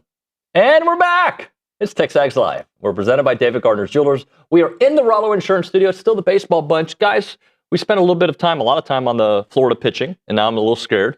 What about the Florida offense? Who wants to start it? Yeah, Scott, you want to start us off with Lawson, Sear, and the rest of those guys? Not as good as they have been. Mm-hmm. But then again, you don't have Big Jack there going, being a horse in the middle of your lineup. But I just, you have to. This is still SEC, and I think that we saw it last week at LSU. You have to play to who you are. And some years, you're going to bat 264. You're going to be 208th in the country. Your home runs are going to be down. Okay, but are you going to go out there and your strength is your pitching? So hey, if I got a guy that has stone hands, it's going to bat 225, and I got a guy that can make every play defensively that's batting 220. Hey, I'm going to take that offense out because the strength of my team needs to be defense. Now, the problem with that is they're fielding sub 970. That's the other thing. They're not doing, whereas A&M was being able to prop with two legs of this three-legged table and not really have an issue with it. Florida is not. So that leads to, why are they struggling with consistency? Well, if you don't pick the ball up well at consistency, and so people are dominating your bats because they're inconsistent and you're a 260 hitting baseball team, then you can ride the waves like Florida has done. When they had the week where they hit and play defense, they look like the number 7 team in the country that Baseball America had them 2 weeks ago. Guess what? They ain't anywhere close to that now because you have a week where you lose to Bethune-Cookman and then drop 2 out of 3 to Auburn. So they have been one of the teams that is a talented but inconsistent baseball team. I think the word Scott highlighted is talented. They've got a lot of talent, and they've also got experience. Like Blake Sears, a senior. He's been around the block a time or two. I know he doesn't have Jack Caglione in the lineup to help him out, but they've still got dudes. They've still got really talented hitters. And Coach Early, I think, summed it up perfectly when he was in here with us yesterday. Stats are one thing. They don't tell the full story. Yeah. And a year can flip in an instant. You have to ensure that it's not against you. Brendan Lawson, sophomore shortstop, I imagine he's going to be a top prospect in next year's draft. He's got an OPS over 1,000. He's only one of the 2 dudes in that lineup that have an OPS over 1,000, but they still have guys up and down that lineup that are capable of catching fire at a moment's notice. You just have to make sure it's not against you. Sear has been really good as of late, whereas Lawson has gone the wrong direction. A couple of weeks ago, Lawson was hitting over 400. Now he's down around 320. Where you have to have success if you're Texas A&M is, I won't say 5 because I still think 5 will be one of their more better hitters, whether it's Kyle Jones or if Surawick's down there. But 6 through 9 in this Florida order can be had. They absolutely can be had. So whereas when you are pitching at Texas A&M and you have on base, 8-hole, on base, and the 9-hole, and by the way, there's this kid that's hitting 7th that hits the ball almost 120 miles an hour. It's a lot. You just don't get a chance to come up for air and feel like that you can make. You have to really focus in on every pitch. For Florida, they don't have that. Like Florida, you really got to get after the bottom of their order. Because they don't hit, they don't slug, and they really don't get on base. So you can't put them on base. That is how Florida has big offensive games, is when the bottom of their order gets on for free. If you throw the ball over the plate from hitter 6 through 9 in the Florida order and they beat you, you got to live with it. You just got to live with it. But you don't want to be putting those guys on base for free. Like last weekend against LSU, John Pearson was that guy. He actually swung the bat really well and hit probably 4 balls at over 100 miles an hour that were right at A&M defenders. But A&M also walked him a couple of times. And I'm like, his on-base percentage was like 310. Like, don't walk that guy. Like, make him swing the bat. And so there's some of those in the Florida lineup where you can have success. You don't want it to turn over to Sear and Lawson and Jones and Surawick because that is a chance. They don't need much offensively. They don't need much offensively with the way they throw the ball in the pitcher's mound. Who do they remind you of offensively that A&M has played this year? Anybody? Is there a similar lineup? Maybe Vandy. Vandy slugs way more. Arizona State-ish, where they've got, no Harry Bonds. No, Landon Hairston, but that lineup's pretty good at the top and then kind of falls off. It's not Oklahoma because Oklahoma's way more athletic and they run. Florida, I think Florida's stolen base numbers are similar to A&M. They don't really run. Like I don't know if there's an offense that I would compare directly to. It might be Mizzou. Yeah, Mizzou's pretty top heavy. Like Mizzou, you had Woida and Peer, Seals, those guys at the top, and then you felt like you could make some hay at the bottom. And A&M didn't, and that led to some of those innings in the first couple of days where you're like 8-9, we're getting on base, and you were like, this is where you can't have this happen. So you did have it happen against Missouri. You're able to overcome it. That's a spot where you. That's actually a pretty good comp because you're able to overcome it because they don't pitch like Florida pitches. You do that against Florida. If Florida scores the same amount of runs as Missouri did against you, you might get swept. So Shane tonight, I don't want to say best case scenario because we all know what but like what do we need to see from Shane tonight because of that pitching and what we think A&M's offense has to do? What's the best case scenario for Shane tonight?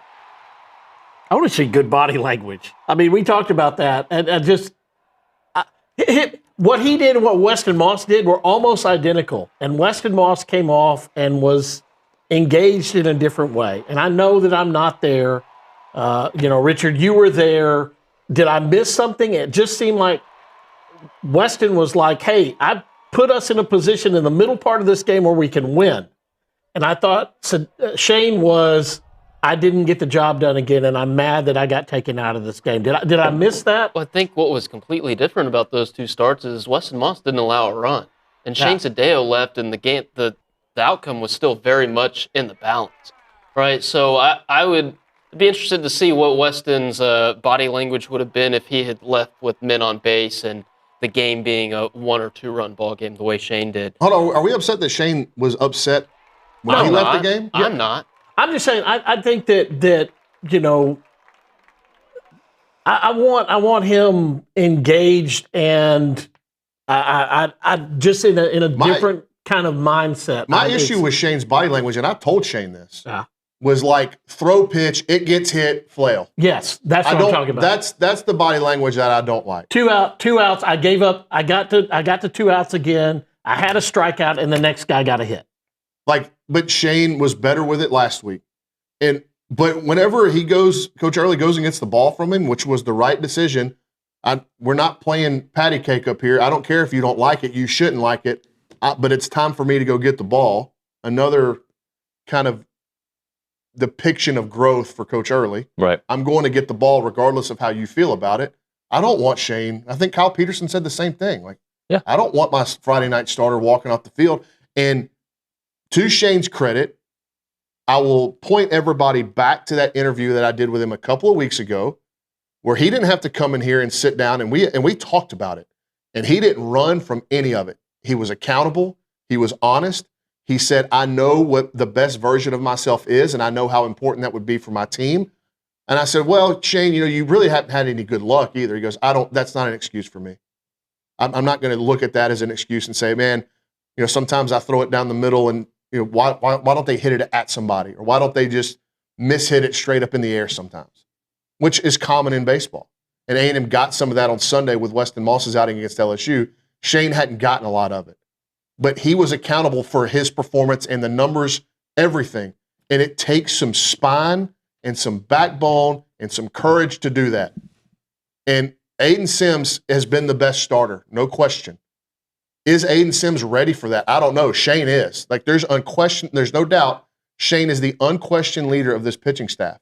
That's why he keeps getting the ball on Friday nights, is because it takes some gumption to be able to look every one of these SEC lineups in the face, and when I'm not going well, I've got to just keep moving.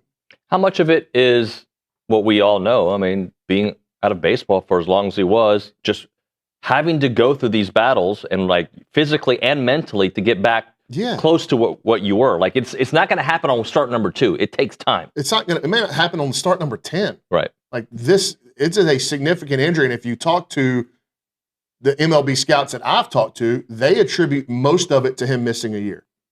Because why else would you have these wild swings in your outcomes within a start where Georgia hits 6 home runs off of you, but you strike out 11? So there's something happening pitch to pitch where you just don't have the feel and the longevity of feel that you did before the injury. And all the scouts I've talked to, and I'm not talking about one or two, these are like 5 or 6 scouts that have all said the same thing. It's because of the injury. Like we think it'll get better the longer he pitches. All right, go ahead. Well, and I also I think that with this team and the way they have the pitching staff set up right now, I look at that 2 out of 3 every weekend, and that you have your swing guy. You have 2 swing guys now, and if you keep getting to the position where Weston Moss still starts for you on Sunday, if he starts for you on Sunday this week against Florida, you're in a pretty good spot with what your pitchers did the rest of the week. Or you had something like, blew up that was so completely unforeseen that you just punted one of those. The games. reason why they haven't, that Weston Moss would have started against Texas and then started last week against LSU, 2 guys we haven't said their name this entire hour that have to be pointed out, Gavin Lyons and Clayton Freshcorn.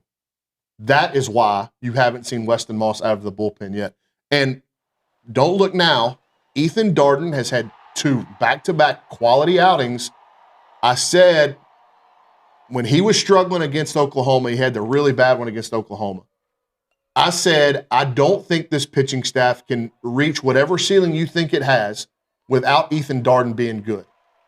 And so they needed Ethan Darden to bounce back, and he's starting to bounce back a little bit. So it'll be interesting to see if they give him more rope. He's kind of been a 1-inning short stint guy, but he's also started in his career. Could they give him a ball in the 4th inning if they need to and let him get to the 7th or 8th inning? We'll hit a break. We'll come back with the final segment. And Reese Nygren is going to debut a new segment idea. We'll see if the panel approves. Right now, Milliken Reserve, a farm-to-table community in College Station. They got homes, they got trails, they got farms, they got wide open spaces, and they have a mission to build a healthy community. When you go there, you can do it all. Be outdoors, climb trees, you can go hiking, you can go biking, you can go canoeing, kayaking. They've got equestrian trails, they've got evening yoga, they got summer camps, music festivals, farmer markets, and farm tours. It's a great place to go to see all the animals that you want to see, from the white-tailed deer to the rabbits to the songbirds to the turtles. You name it, they have it at Milliken Reserve, and they have 3 awesome neighborhoods there as well. Check out the website, millikenreserve.com. That is millikenreserve.com.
All right, we're back here on TexAgs Live. We're presented by David Gardner's Jewelers Rollo Insurance Studio. We're going to the Angry Elephant News and Social Center here on the Baseball Bunch. Reese Nygren had this idea that I think both of our minds were kind of working in that direction on the same day, and then he just kind of took it and ran home with it. So tell the people what the idea is. Yeah, so the new segment is called Pick the Stick. Name open for a new name if needed. So I figured the Baseball Bunch needed something. Give Brownie a moment.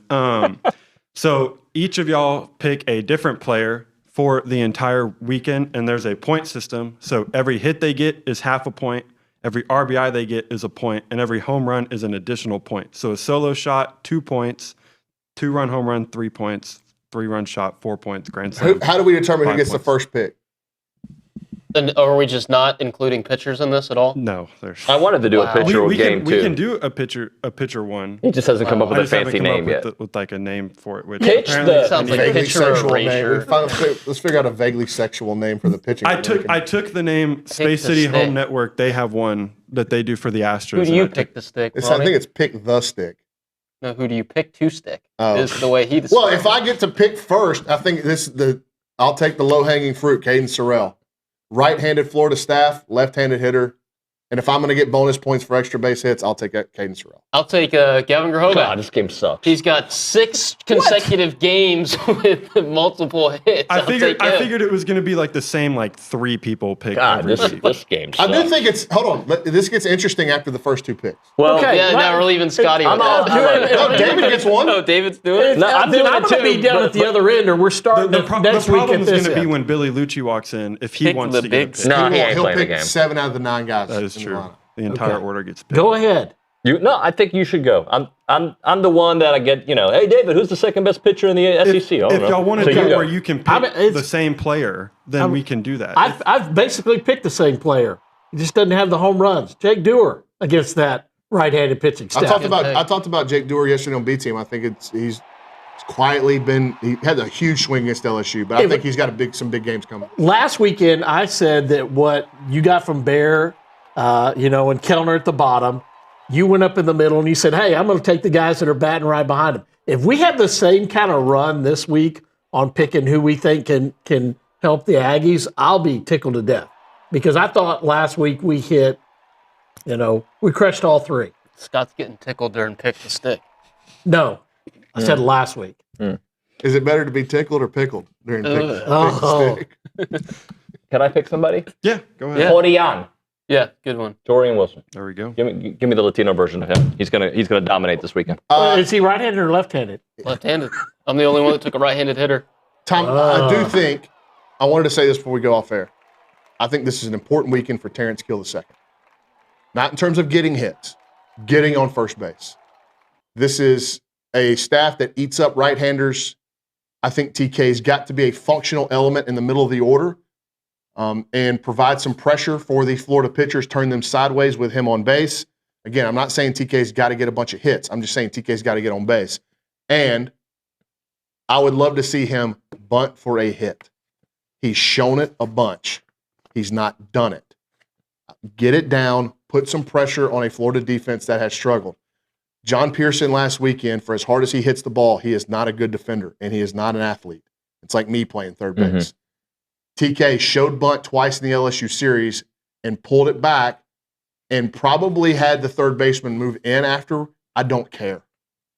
If you can get it in the right spot, you can still beat it. I think this is an important weekend for TK. Well, we're picking players, and because Scott said we were on a pretty good run of guys performing when we pick them, I said it in the back. I'll bring it to the show. Shane Sadeo, 7 innings tonight. Oh, que rico. And A&M's going to win this game 8-2.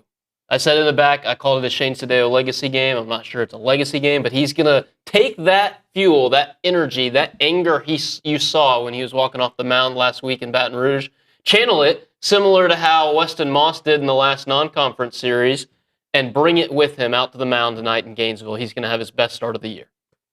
Fresh corn, 2 saves this weekend. I love it. Oh, wow. How about 7 innings from Sadeo? And then I believe not, but I Clayton Freshcorn, 0 saves because he doesn't get in the game with a save opportunity. Hey, so am I hearing everybody correctly? We're picking a series win for A&M? Is that what I'm hearing? Or are we not actually going to say it out loud? Yes, because I just said he's getting 2 so. saves. But it feels like it. Like, Go get one. Go get one. Take tonight. Just win tonight, and we'll worry 8 about to 2 Saturday, today. Sunday. Yeah, we'll worry about Saturday, Sunday after. And then Weston can pitch on Sunday under that scenario. Yeah, sure. Thank you very much, guys. We'll hit a break. We'll come back with some tap dancing, some what's on TexAgs today, and then Billy Liucci. It's TexAgs.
Burn, baby, burn here on TexAgs Live. We are presented by David Gardner's Jewelers Rollo Insurance Studio. Should have Billy Liucci in studio momentarily here on the program, and we'll probably go long. Anyway, let's go to the Angry Elephant News and Social Center. Reese Nygren, can you tell the humans what's on TexAgs today? Yeah, we have a lot going on TexAgs today, and as a reminder, it's never a bad time to become a TexAgs premium subscriber. What's on TexAgs today? We have NIL interviews with offensive line transfer Trevon Ball and designated hitter for the Aggies Wesley Jordan. Baseball press conference from Coach Michael Early as they head to Gainesville to play the Florida Gators.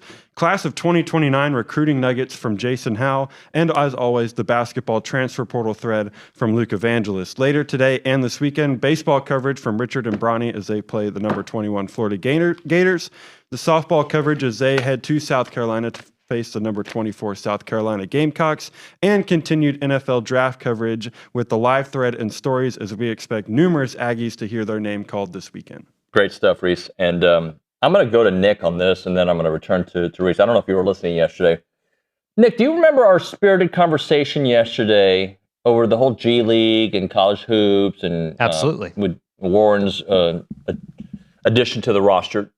I'm going to tell you what I think I said, and I know I'm doing what I shouldn't do. The burners, right? Like, I shouldn't give them the light that they request, but I like to make sure when people try to misrepresent what I or OB say, I want to make sure that I correct the record if I'd said it wrong. Do you remember what my message was yesterday, or do you want me to sum it up? Basically, you don't like that this is where college basketball is going, but if it's fair, you want your team to take full advantage of it.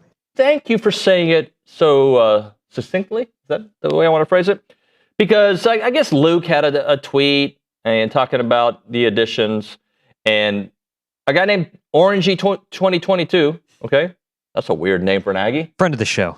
Good friend of the show, apparently. This is his tweet, and he adds me and Olin because he's got no life. I don't know, he might have a great life. I don't know. Anyway, FYI, nobody is nostalgic for college basketball rules from a decade ago. Dude. Got to add the dude in there. Yeah. It's like when somebody says boss. Hey, boss. You know they're being disrespectful. Bro? Buddy. No, bro's a friendly one. Buddy is like that. I say buddy as a term of endearment, but I can understand why. Yeah, depends who you're talking to. Pal. Kind of rude. Yeah, hey, pal, but I've done it, and I don't mean it rudely. Yeah. Hey, pal. Hey, buddy. Yeah, but buddies. But if you say, hey, boss, I think that's rude. Unless it's your boss. Well, it depends. Like, if I'm talking with, like, one of my boys, and I'm like, what's up, boss? Yeah, but most people say boss when they don't really know your real name at the moment. Yeah. They forget. What's up, boss? What's up, man? Bro. And then they introduce you to their friend. Hey, I want you to meet my friend Charles. Please say your name. Please say your name. Yeah. They say their name. Anyway, I digress. Nobody's nostalgic for college basketball rules of a decade ago, dude. And both David Nuño and Olin Buchanan should not be allowed to attend any games of Warren's next year for A&M. Wow. They can cry home about it instead about it. How about this, Tomb? If you have access, why don't you say hi to me at the game? Because I'll be there. Yeah. There will be no crying. I kind of agree with y'all. Don't hate the player, hate the game. And I'm just glad to see Bucky McMillan actually not pushing the limits of the NCAA, but using things that people don't really like. Yeah. Well, anyway, I'll explain this to Billy Liucci. Hey, Billy. What's up? Great to see you, pal. You too, David. How are you, I was just responding to your good friends, the Burnerverse. That's my crew. Me and Luke, you were partying with them last night. It was Hunter's. Hunter. I say Hunter. I want to discredit Ella. Her birthday, right? 21. Yeah. Who my mom tried to name Milliken before she was born. My mom was driving in town one day and told Hunter and Amber, "Have you named her yet?" No, she's like, "I've got the perfect name." And what? She said, "I just thought of it when I was Milliken." It was like this grand reveal. Milliken. We were all just like, I think it'd be a good dog name. And of course, then I'm like, it might. Millie. Call it Millie. Yeah. Millikan. It's not, actually, you know what? You might be onto something for a little girl dog. Yeah, Millikan. Like a little dog. Yeah. So, anywho, Milliken, it was her birthday. So, they did Republic. And I guess apparently they were convinced to go out. For like mom and dad go out. Big Pants hits Northgate. So, we went and sat there with them for a little bit and ran into Luke and the Burner Squad, the Bloodhound Gang. But the nice ones. Well, I like all them. Yeah, they're good. Yeah. But it's funny because you saw what happened. They took a picture and then they put pictures of the their burner face. faces all on them, and then me and Luke. It was pretty funny. Yeah, I actually saw the one with Luke. They did one with Luke. I said, "Oh no, if we're gonna do this, we're gonna go all the way with it."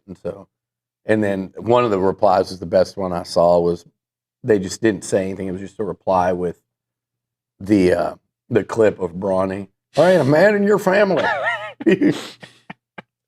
Well, I mean, I may have said similar things in the past. It is what it is. The reason I brought that up, Billy. Look, Nick, you got to blow the dust out of these cups because he can't blow the dust out of your cup. That's true. That's fair. That would be. Yeah, I don't either. Next, not the best. Anywho, feel like I'm what am I Olin over here? If I can. And I'm sure he meant a lot of love here. But I don't know if you heard any of Olin and I's conversation yesterday about Warren's addition to A&M's basketball roster. Did you hear any of that? No. My position was, I don't love that this is part of the game. Yeah. But if it's part of the game, I want to play it better than everybody else. Yeah, I agree. And by the way, like I saw some Texas fans chirping about him. Like, what you guys don't know is how hard you went after Warren until like 2 days before. Like, people that really know Texas basketball know that there was legitimately. I don't know this. I don't know how there's the same player, but 2 days later, St. Mary's guy who's good, by the way, too, transfers to Texas.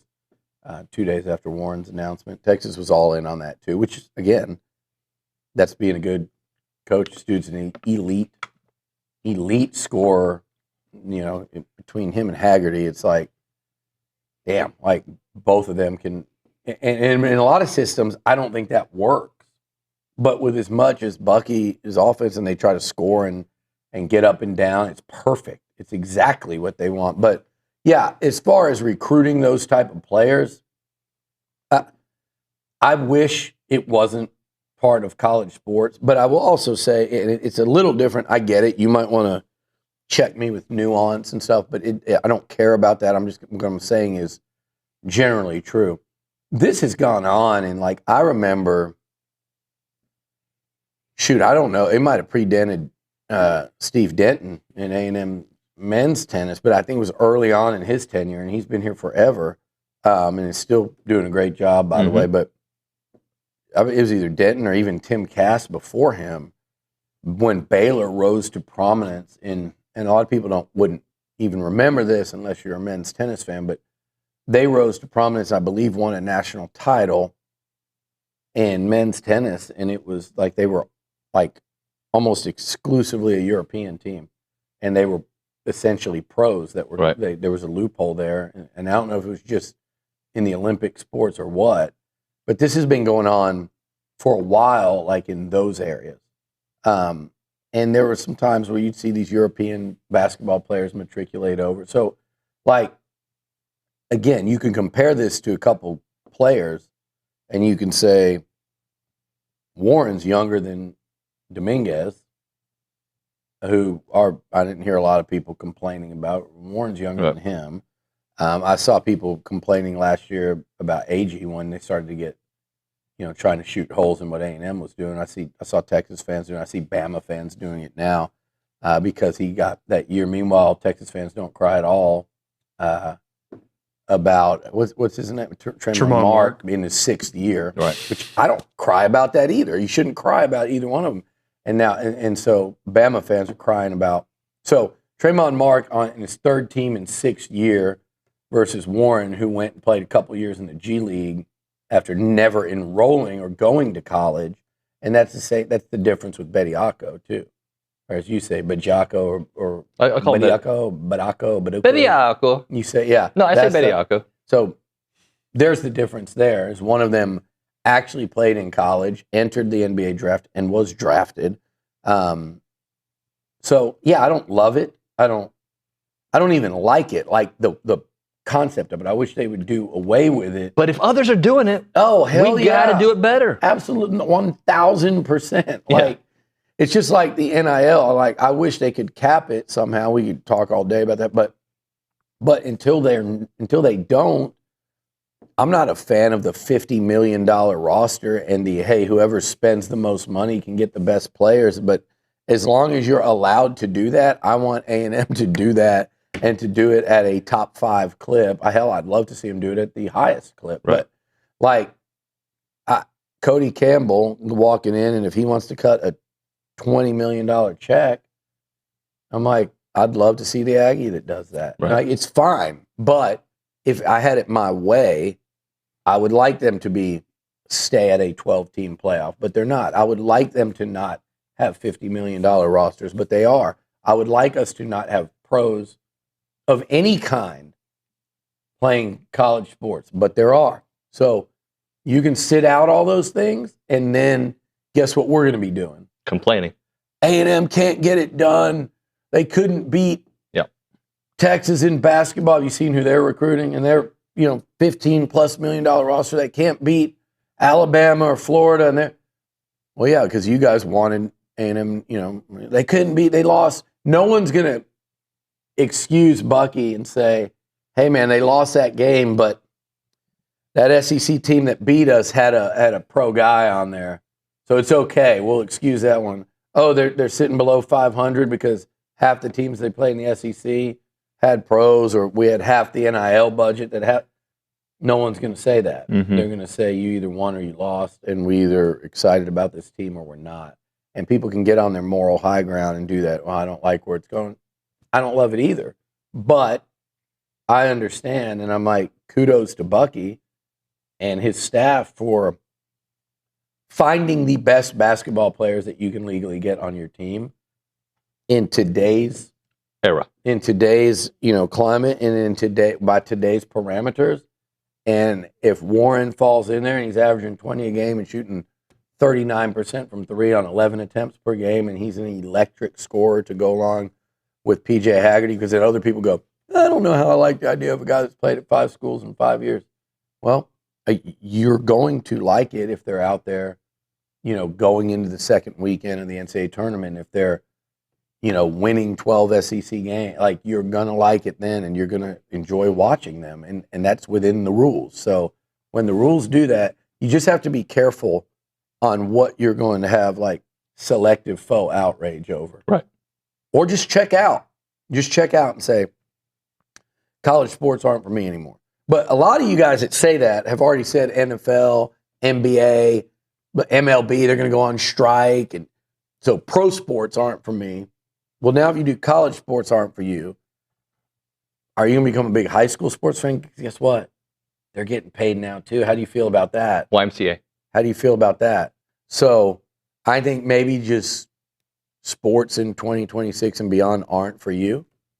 You want to watch the Olympics? I can go down a list of that stuff too. You want to play that game. So I think maybe just gardening, or I've always wanted to be a better gardener. Become some sort of like paint miniature, like Civil War replica pieces. I don't know. Reenactments. I could see you and Olin.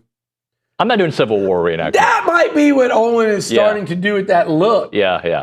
He might not have told us yet, and he's like, he's getting ready. Yeah. How Shane Gillis visits those kind of places where they do reenactments? I think he might be doing a reenactment, but like, you got to look the part first. Yeah, he's there. Like old General Ironsides or something like. I would do more like, who his character is. Fake Navy SEAL in today's era. That was kind of what but yes, Olin for sure. Anyway. Is there like a little pond in your neighborhood that we're going to be worried about you kind of surfacing out from, where people have to call the cop? There's somebody that came out in like some kind of scuba gear out of the 4-foot pond. And I'm not getting in that water, bro. Anyway, but I want to ask you about this. Do you think it opens the door for that same thing? I'm using a lot of hands here for football. Somebody doesn't get drafted this weekend. Absolutely. I'm coming back. What about baseball? Baseball especially. What about baseball? Brauninger and I were talking about that this week. Like, what about it?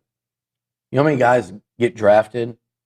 And now there's part of it, which what kind of rights do the MLB teams hold there? But I mean, you get drafted, you're in your 3rd year in the minors, you're still, 21, 22 years old, and you say, this isn't it. Yeah.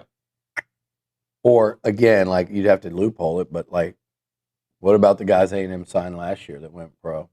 And if you could go to them and say, hey, we'll pay you $1 million a year for the next 2 years. You go back in the draft. Like, I don't, there's MLB will complicate that. I understand that. But my point is, when are we going to go across that threshold?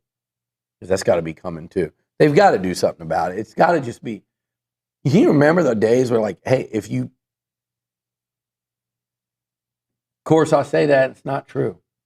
If you played pro sport, but it was only if you played pro in that sport. Because you see all the, I can go all the way back to like Chris Winkie and then Ricky Williams and Russell Wilson and all these, Drew Henson. I'm going back to the early era of these baseball players that did both. I mean, I know there was like Elway and Dion, but I mean, it started to become way more common in the late 90s there. But there was a time where if you entered a draft, you could not come back, or that was the popular thinking. Mm-hmm. So if somebody doesn't get drafted this weekend, will we see them back on a college campus next year? Because a lot of these guys get these opportunities. Like, say like with eligibility. If Torian York didn't get drafted and opted and then didn't sign a free agent deal, you go get a good lawyer, I think there'd be a decent chance that he would be back playing college football if he wanted to. I'm using him as an example. I don't think he has a desire to. I think he's ready to move on. He's ready to go and pursue this next part of his career. But you get what I'm saying. Yeah. Yeah. So I think it's something that in the next year will be challenged in the other sports if this is happening now. But you can come up with a rule. Like you have to. It's just you come up with a rule or whatever, and then lawyers nowadays, and they're just going to keep challenging it. Yeah. It's a great industry for lawyers and agents and things now, where they just because the NCAA doesn't have any power, and you've more importantly you've opened Pandora's box, and it's just like they say about like trademarks and stuff. If you don't protect it, if you don't use it, you'll lose that trade. Same with A&M and the 12th man. And why are they fighting the Seahawks? 12th man thing. It's just a number. Well, because then whatever you try to protect that. For fear of losing it. And it's the same thing with this stuff. Like, once you've allowed it to get out of hand, you're not pulling it back in. Billy, just one other thing on this, and then we'll move on and talk some baseball. But there's a part of me that does have a little bit of empathy for guys who get bad advice or it just doesn't work out. And the only way to get back to college is if they could play college baseball or college football. From a parent perspective, there's a part of me that's like, he got bad advice. We did the wrong thing. We told him to go in the draft. He went in the draft, didn't get the opportunity, isn't playing. He needs a real life. He's good enough to play baseball at this level. I do have a little, but it's got to be the 5 and 5. Yeah, because I think you have to know, how often these coaches and people try to tell these players, like, you're making a big time mistake. And you don't, what I know that a lot of people probably don't is kind of how dismissive a lot kids and their families are towards these coaches and just assuming that they're giving them terrible advice. Like, I knew someone that turned pro and Jimbo was saying it is a bad decision for you. And Jimbo, and every coach, Sumlin, Sherman, there's other players where you say, yeah, you go get after it. But I know several of these, but too many stories to count. And one of them in particular, I remember Jimbo saying, no, it's a bad decision. Like, it's not going to go how you think. You could do so much better to return. And that particular player told me, like, yeah, but I mean, I know Jimbo, and I think Elko might have been here at the same time. They're looking out for themselves. They don't care about me. They're just trying to get me there for another year. So I'm not listening to anything they say because I know all they want is me to come back so our defense or offense are going to be better. Well, that player ended up having a very short-lived NFL run, and certainly to their credit, and I've still talked to them, like, man, I wish I would have stayed. Meanwhile, there's another player that was like that I can think of specifically that just like, no, I'm not even listening to them. And these coaches are like, no, I think it's best for you. And they either were a very late round pick or went undrafted, but they're now an NFL starter several years in. So, I mean, you don't know, but my point is a lot of these athletes and or families, I don't have any sympathy for because they just refuse to listen, and they listen to shiesty, fast talk. A lot of times they'll listen to shiesty, fast talking agents, whether it be going pro or portal, that just swoop in. Like, look at like a Noah Thomas. And I'm not saying that's who they listen to, but like, you know, how long, I know there's certain portal guys, there's one in particular this year that like got an agent that they knew for a span of like 3 or 4 weeks and immediately stopped even communicating with Elko and his staff on the request of the agent. It's like, what are you doing? Like, you don't even know these people. You've bided your time here. It's your turn to get a real crack at starting, and basically no more communication, and you're out the door. So I feel sorry if that player goes to another college and doesn't see the field and goes and joins the workforce like 99% of the real world? Do I feel bad for them or their family? Hell no. Never. And you're not an Aggie, just like you wouldn't be a Red Raider or a Longhorn or a Horned Frog or a Florida Gator. If you leave and do it like that, you're not one. You're just not. And that's fine too, but I feel zero sympathy for that. You're talking about, though, people that honestly believed the people that they paid to give them expert advice, and it didn't sway them work in the wrong out. direction. Yes, I do feel bad for that.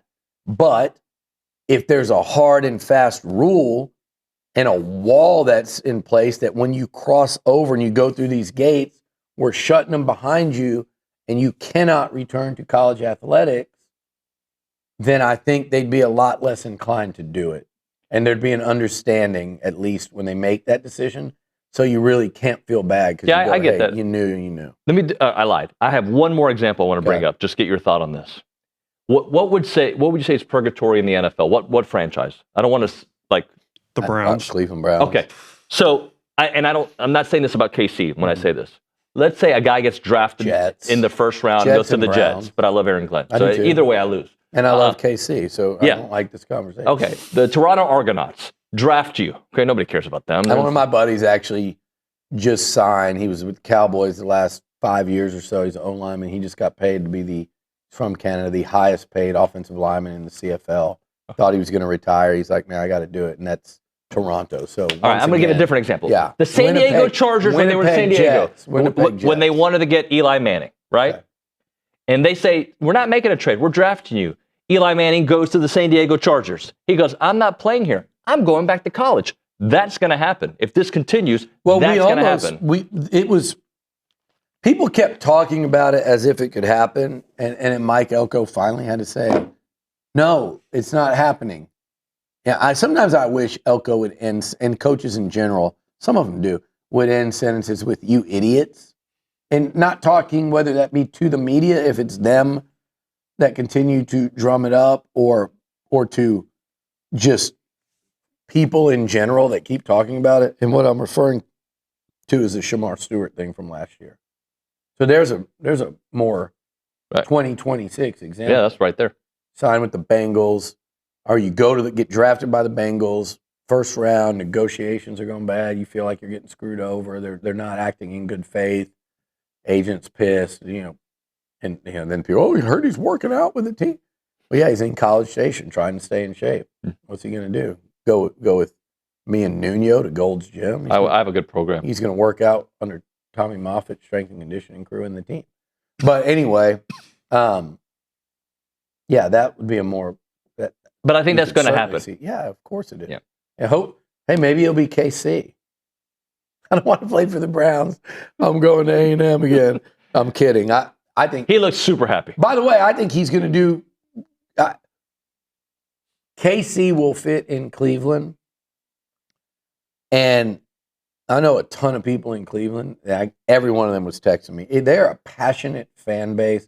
It's just a terrible organization. But if they can get quarterback right, KC, I can just picture him in a Browns uniform, scoring and jumping up into the dog kind of guy. Yeah. I think that city's going to love him and his game. All right, we'll hit a break.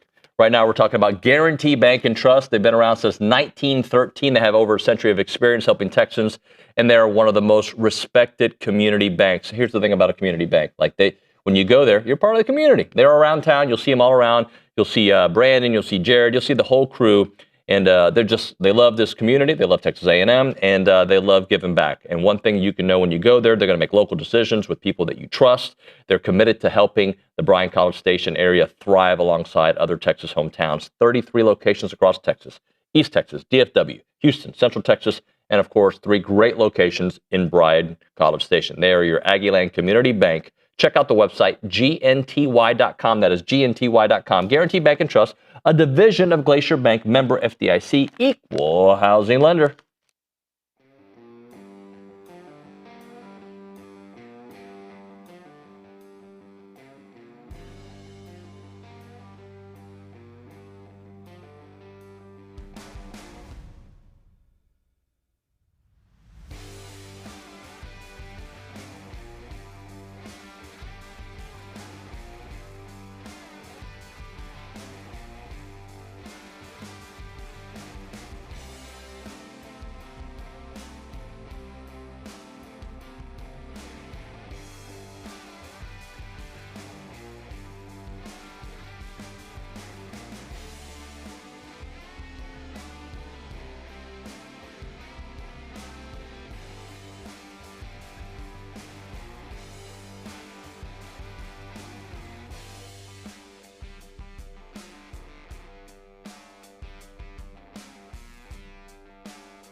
As a reminder, the final segment of the program is brought to you by Double Dave's. That's at 10:50, but right now, caller number 12, 979-693-1150. We'll hook you up with your choice of a dozen pepperoni rolls or a large one-topping pizza.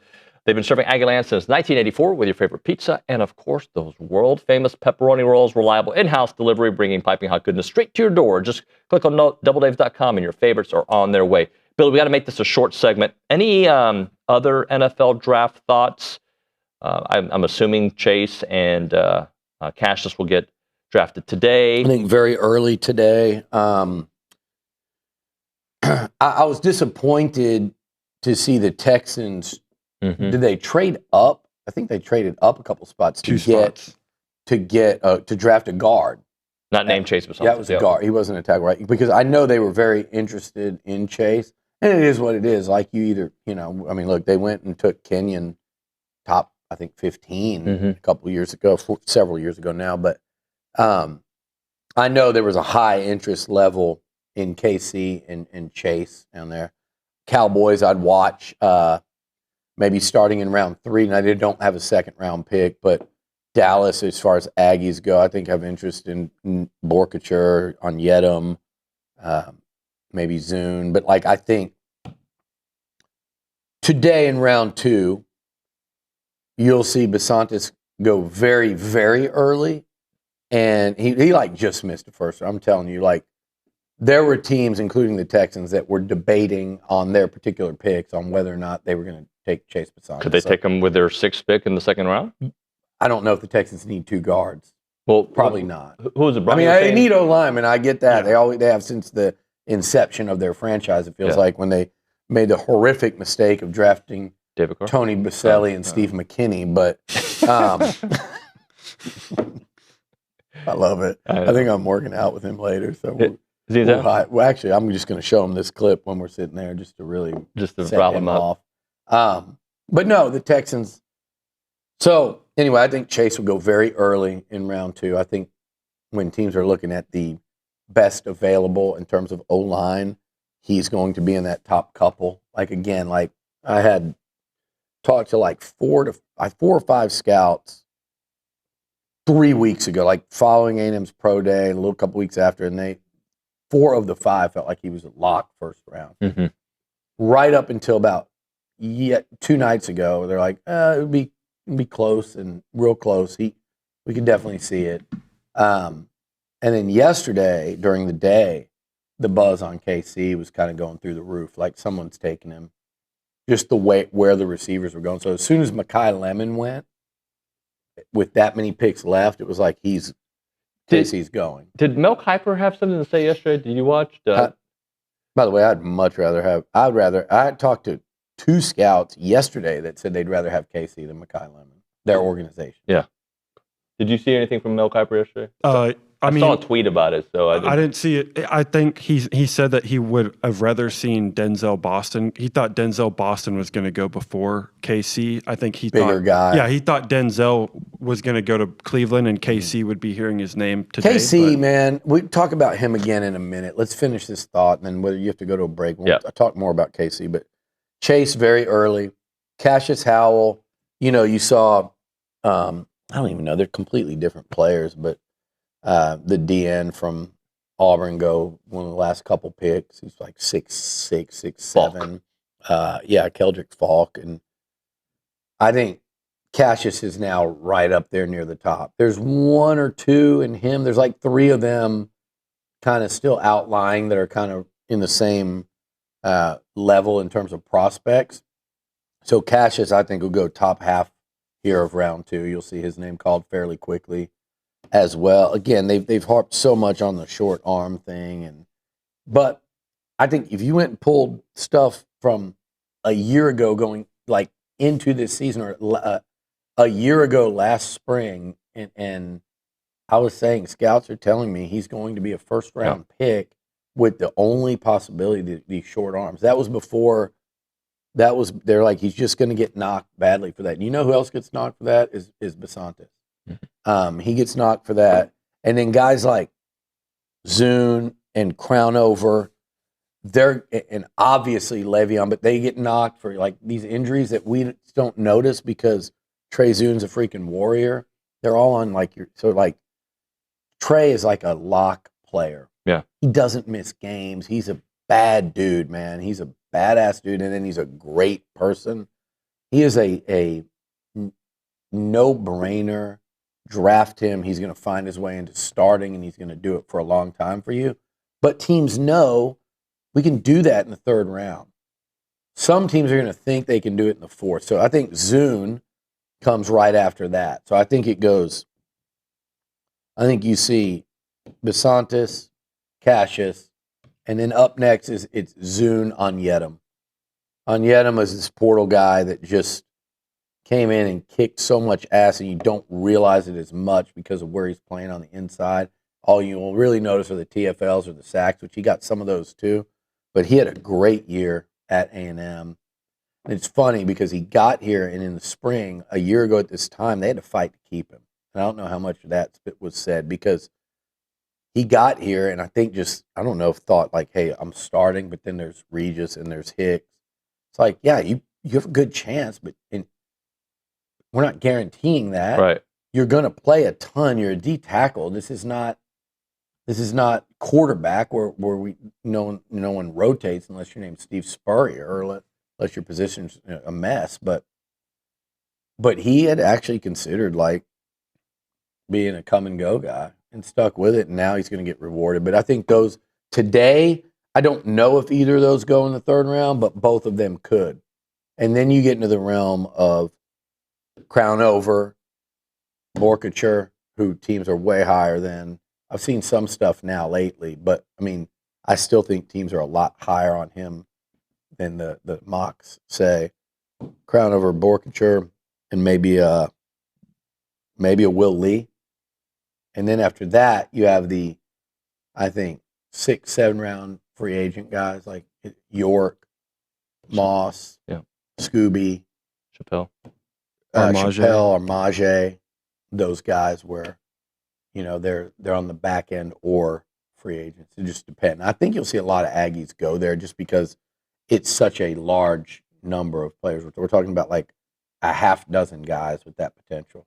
All right, we'll hit a break. We'll come back with more. It's TexAgs Live, presented by David Gardner's Jewelers.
And we're back here on TexAgs Live. We are presented by David Gardner's Jewelers. We are in the Rollo Insurance Studio. Billy, let's talk a little Aggie baseball. Another SEC road test. We've got the Ags just a half game behind Georgia. I think the likelihood of that, considering who Georgia still has to play, is going to be a little difficult. But have you seen who Texas plays? No, don't remind me. Your mic's not on. Both. Hi, I offered to do it for you. Well, I just thought it was ridiculous that you had to reach all the way across the table to try to do it. And I thought it was ridiculous that you waited. Yeah, it's okay. I think we've made it. The show goes on, as they say. No, I mean Georgia and Texas compared to A&M, it's not even close. And look, the reality is Texas fans. We do that show, Moving Goalposts. Speaking of moving goalposts, I literally see them this week trying to talk about how Texas has played the tougher schedule, therefore they should be ranked higher. And it's like tougher SEC schedule. I don't think either team really had too daunting of a non-conference slate, but I'm like, okay, yeah, I agree. And I also understand it's going to balance out when you look at A&M's back half. I think A&M will end up playing I don't know this. I haven't done the research. I'm not a loser like you. I don't go research, the intricacies of, not you. I was looking at the camera. Yeah, I know. I didn't take offense. People talking. I'm not a loser like them that's going to go and spend that much time of my day trying to figure out in a month from now who's going to have the toughest SEC schedule. But I'm looking at who A&M's got left, and it's 4 ranked teams, and it's 2 teams, really high in the. I think all 4 are high in the RPI, but a couple of them are like extremely high, like top 5 to 7. And you look at Texas, and they play 1 ranked series out of their final 4. Now, I will call at Vandy and at Tennessee to be tough series, but it's still not. It's like going to LSU right now. It just is what it is. Like, and they're not really good this year. They are in name.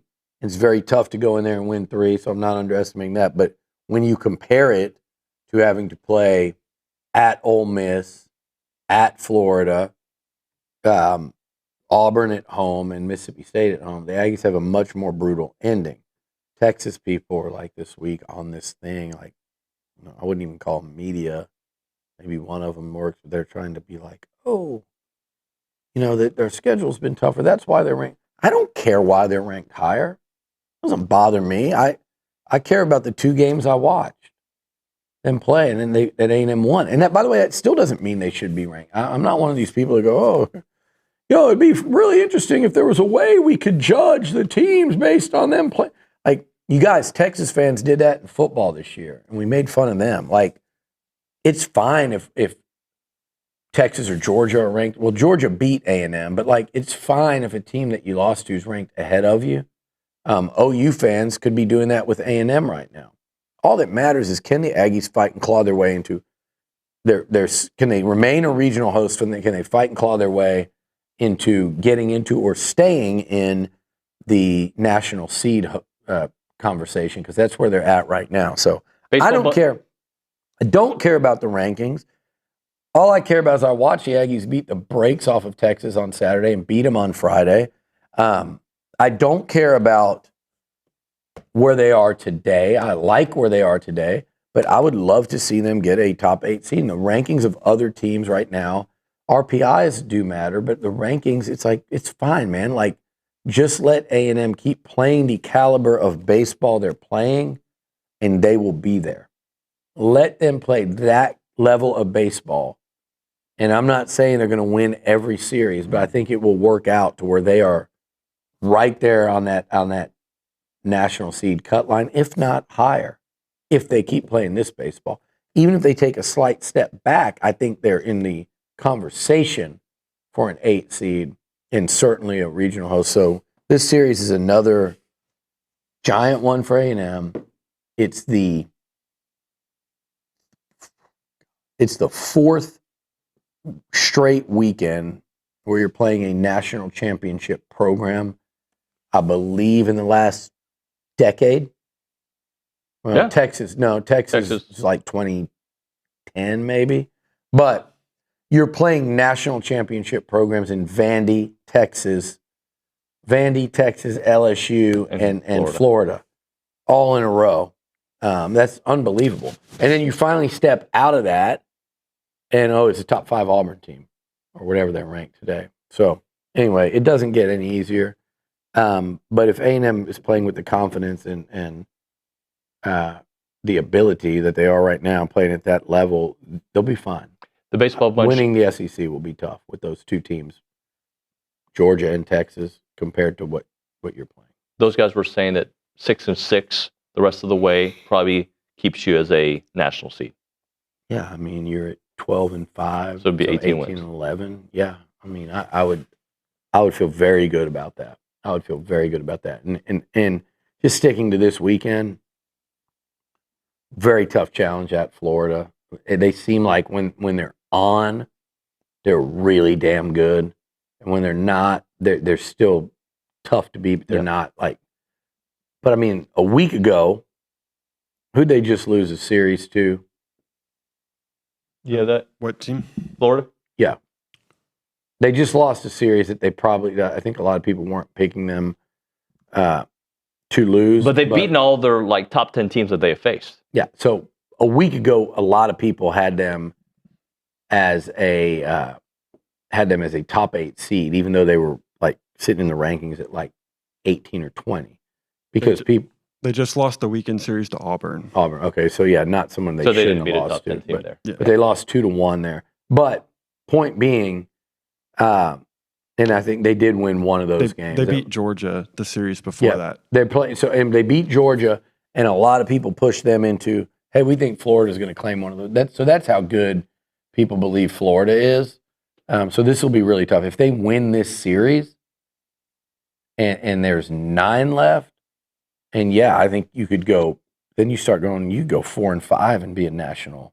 So it's just about like just making it through each of these series. And again, it's not the end of the world if you don't win it, but why not keep it going? I mean, they're playing great baseball. Carry that to Gainesville with you and keep it going, as long as you can. I mean, we see this year in and year out where SEC teams on real hot streaks are very difficult to beat. All right, we'll hit a break. We'll come back with a final segment here on TexAgs Live, presented by David Gardner's Jewelers.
Kicking around here on TexAgs Live, presented by David Gardner's Jewelers, Rollo Insurance Studio. Final segment of the program. If we go long, you can continue to watch We're going long. We're going long. We're going live, yeah. We're going live.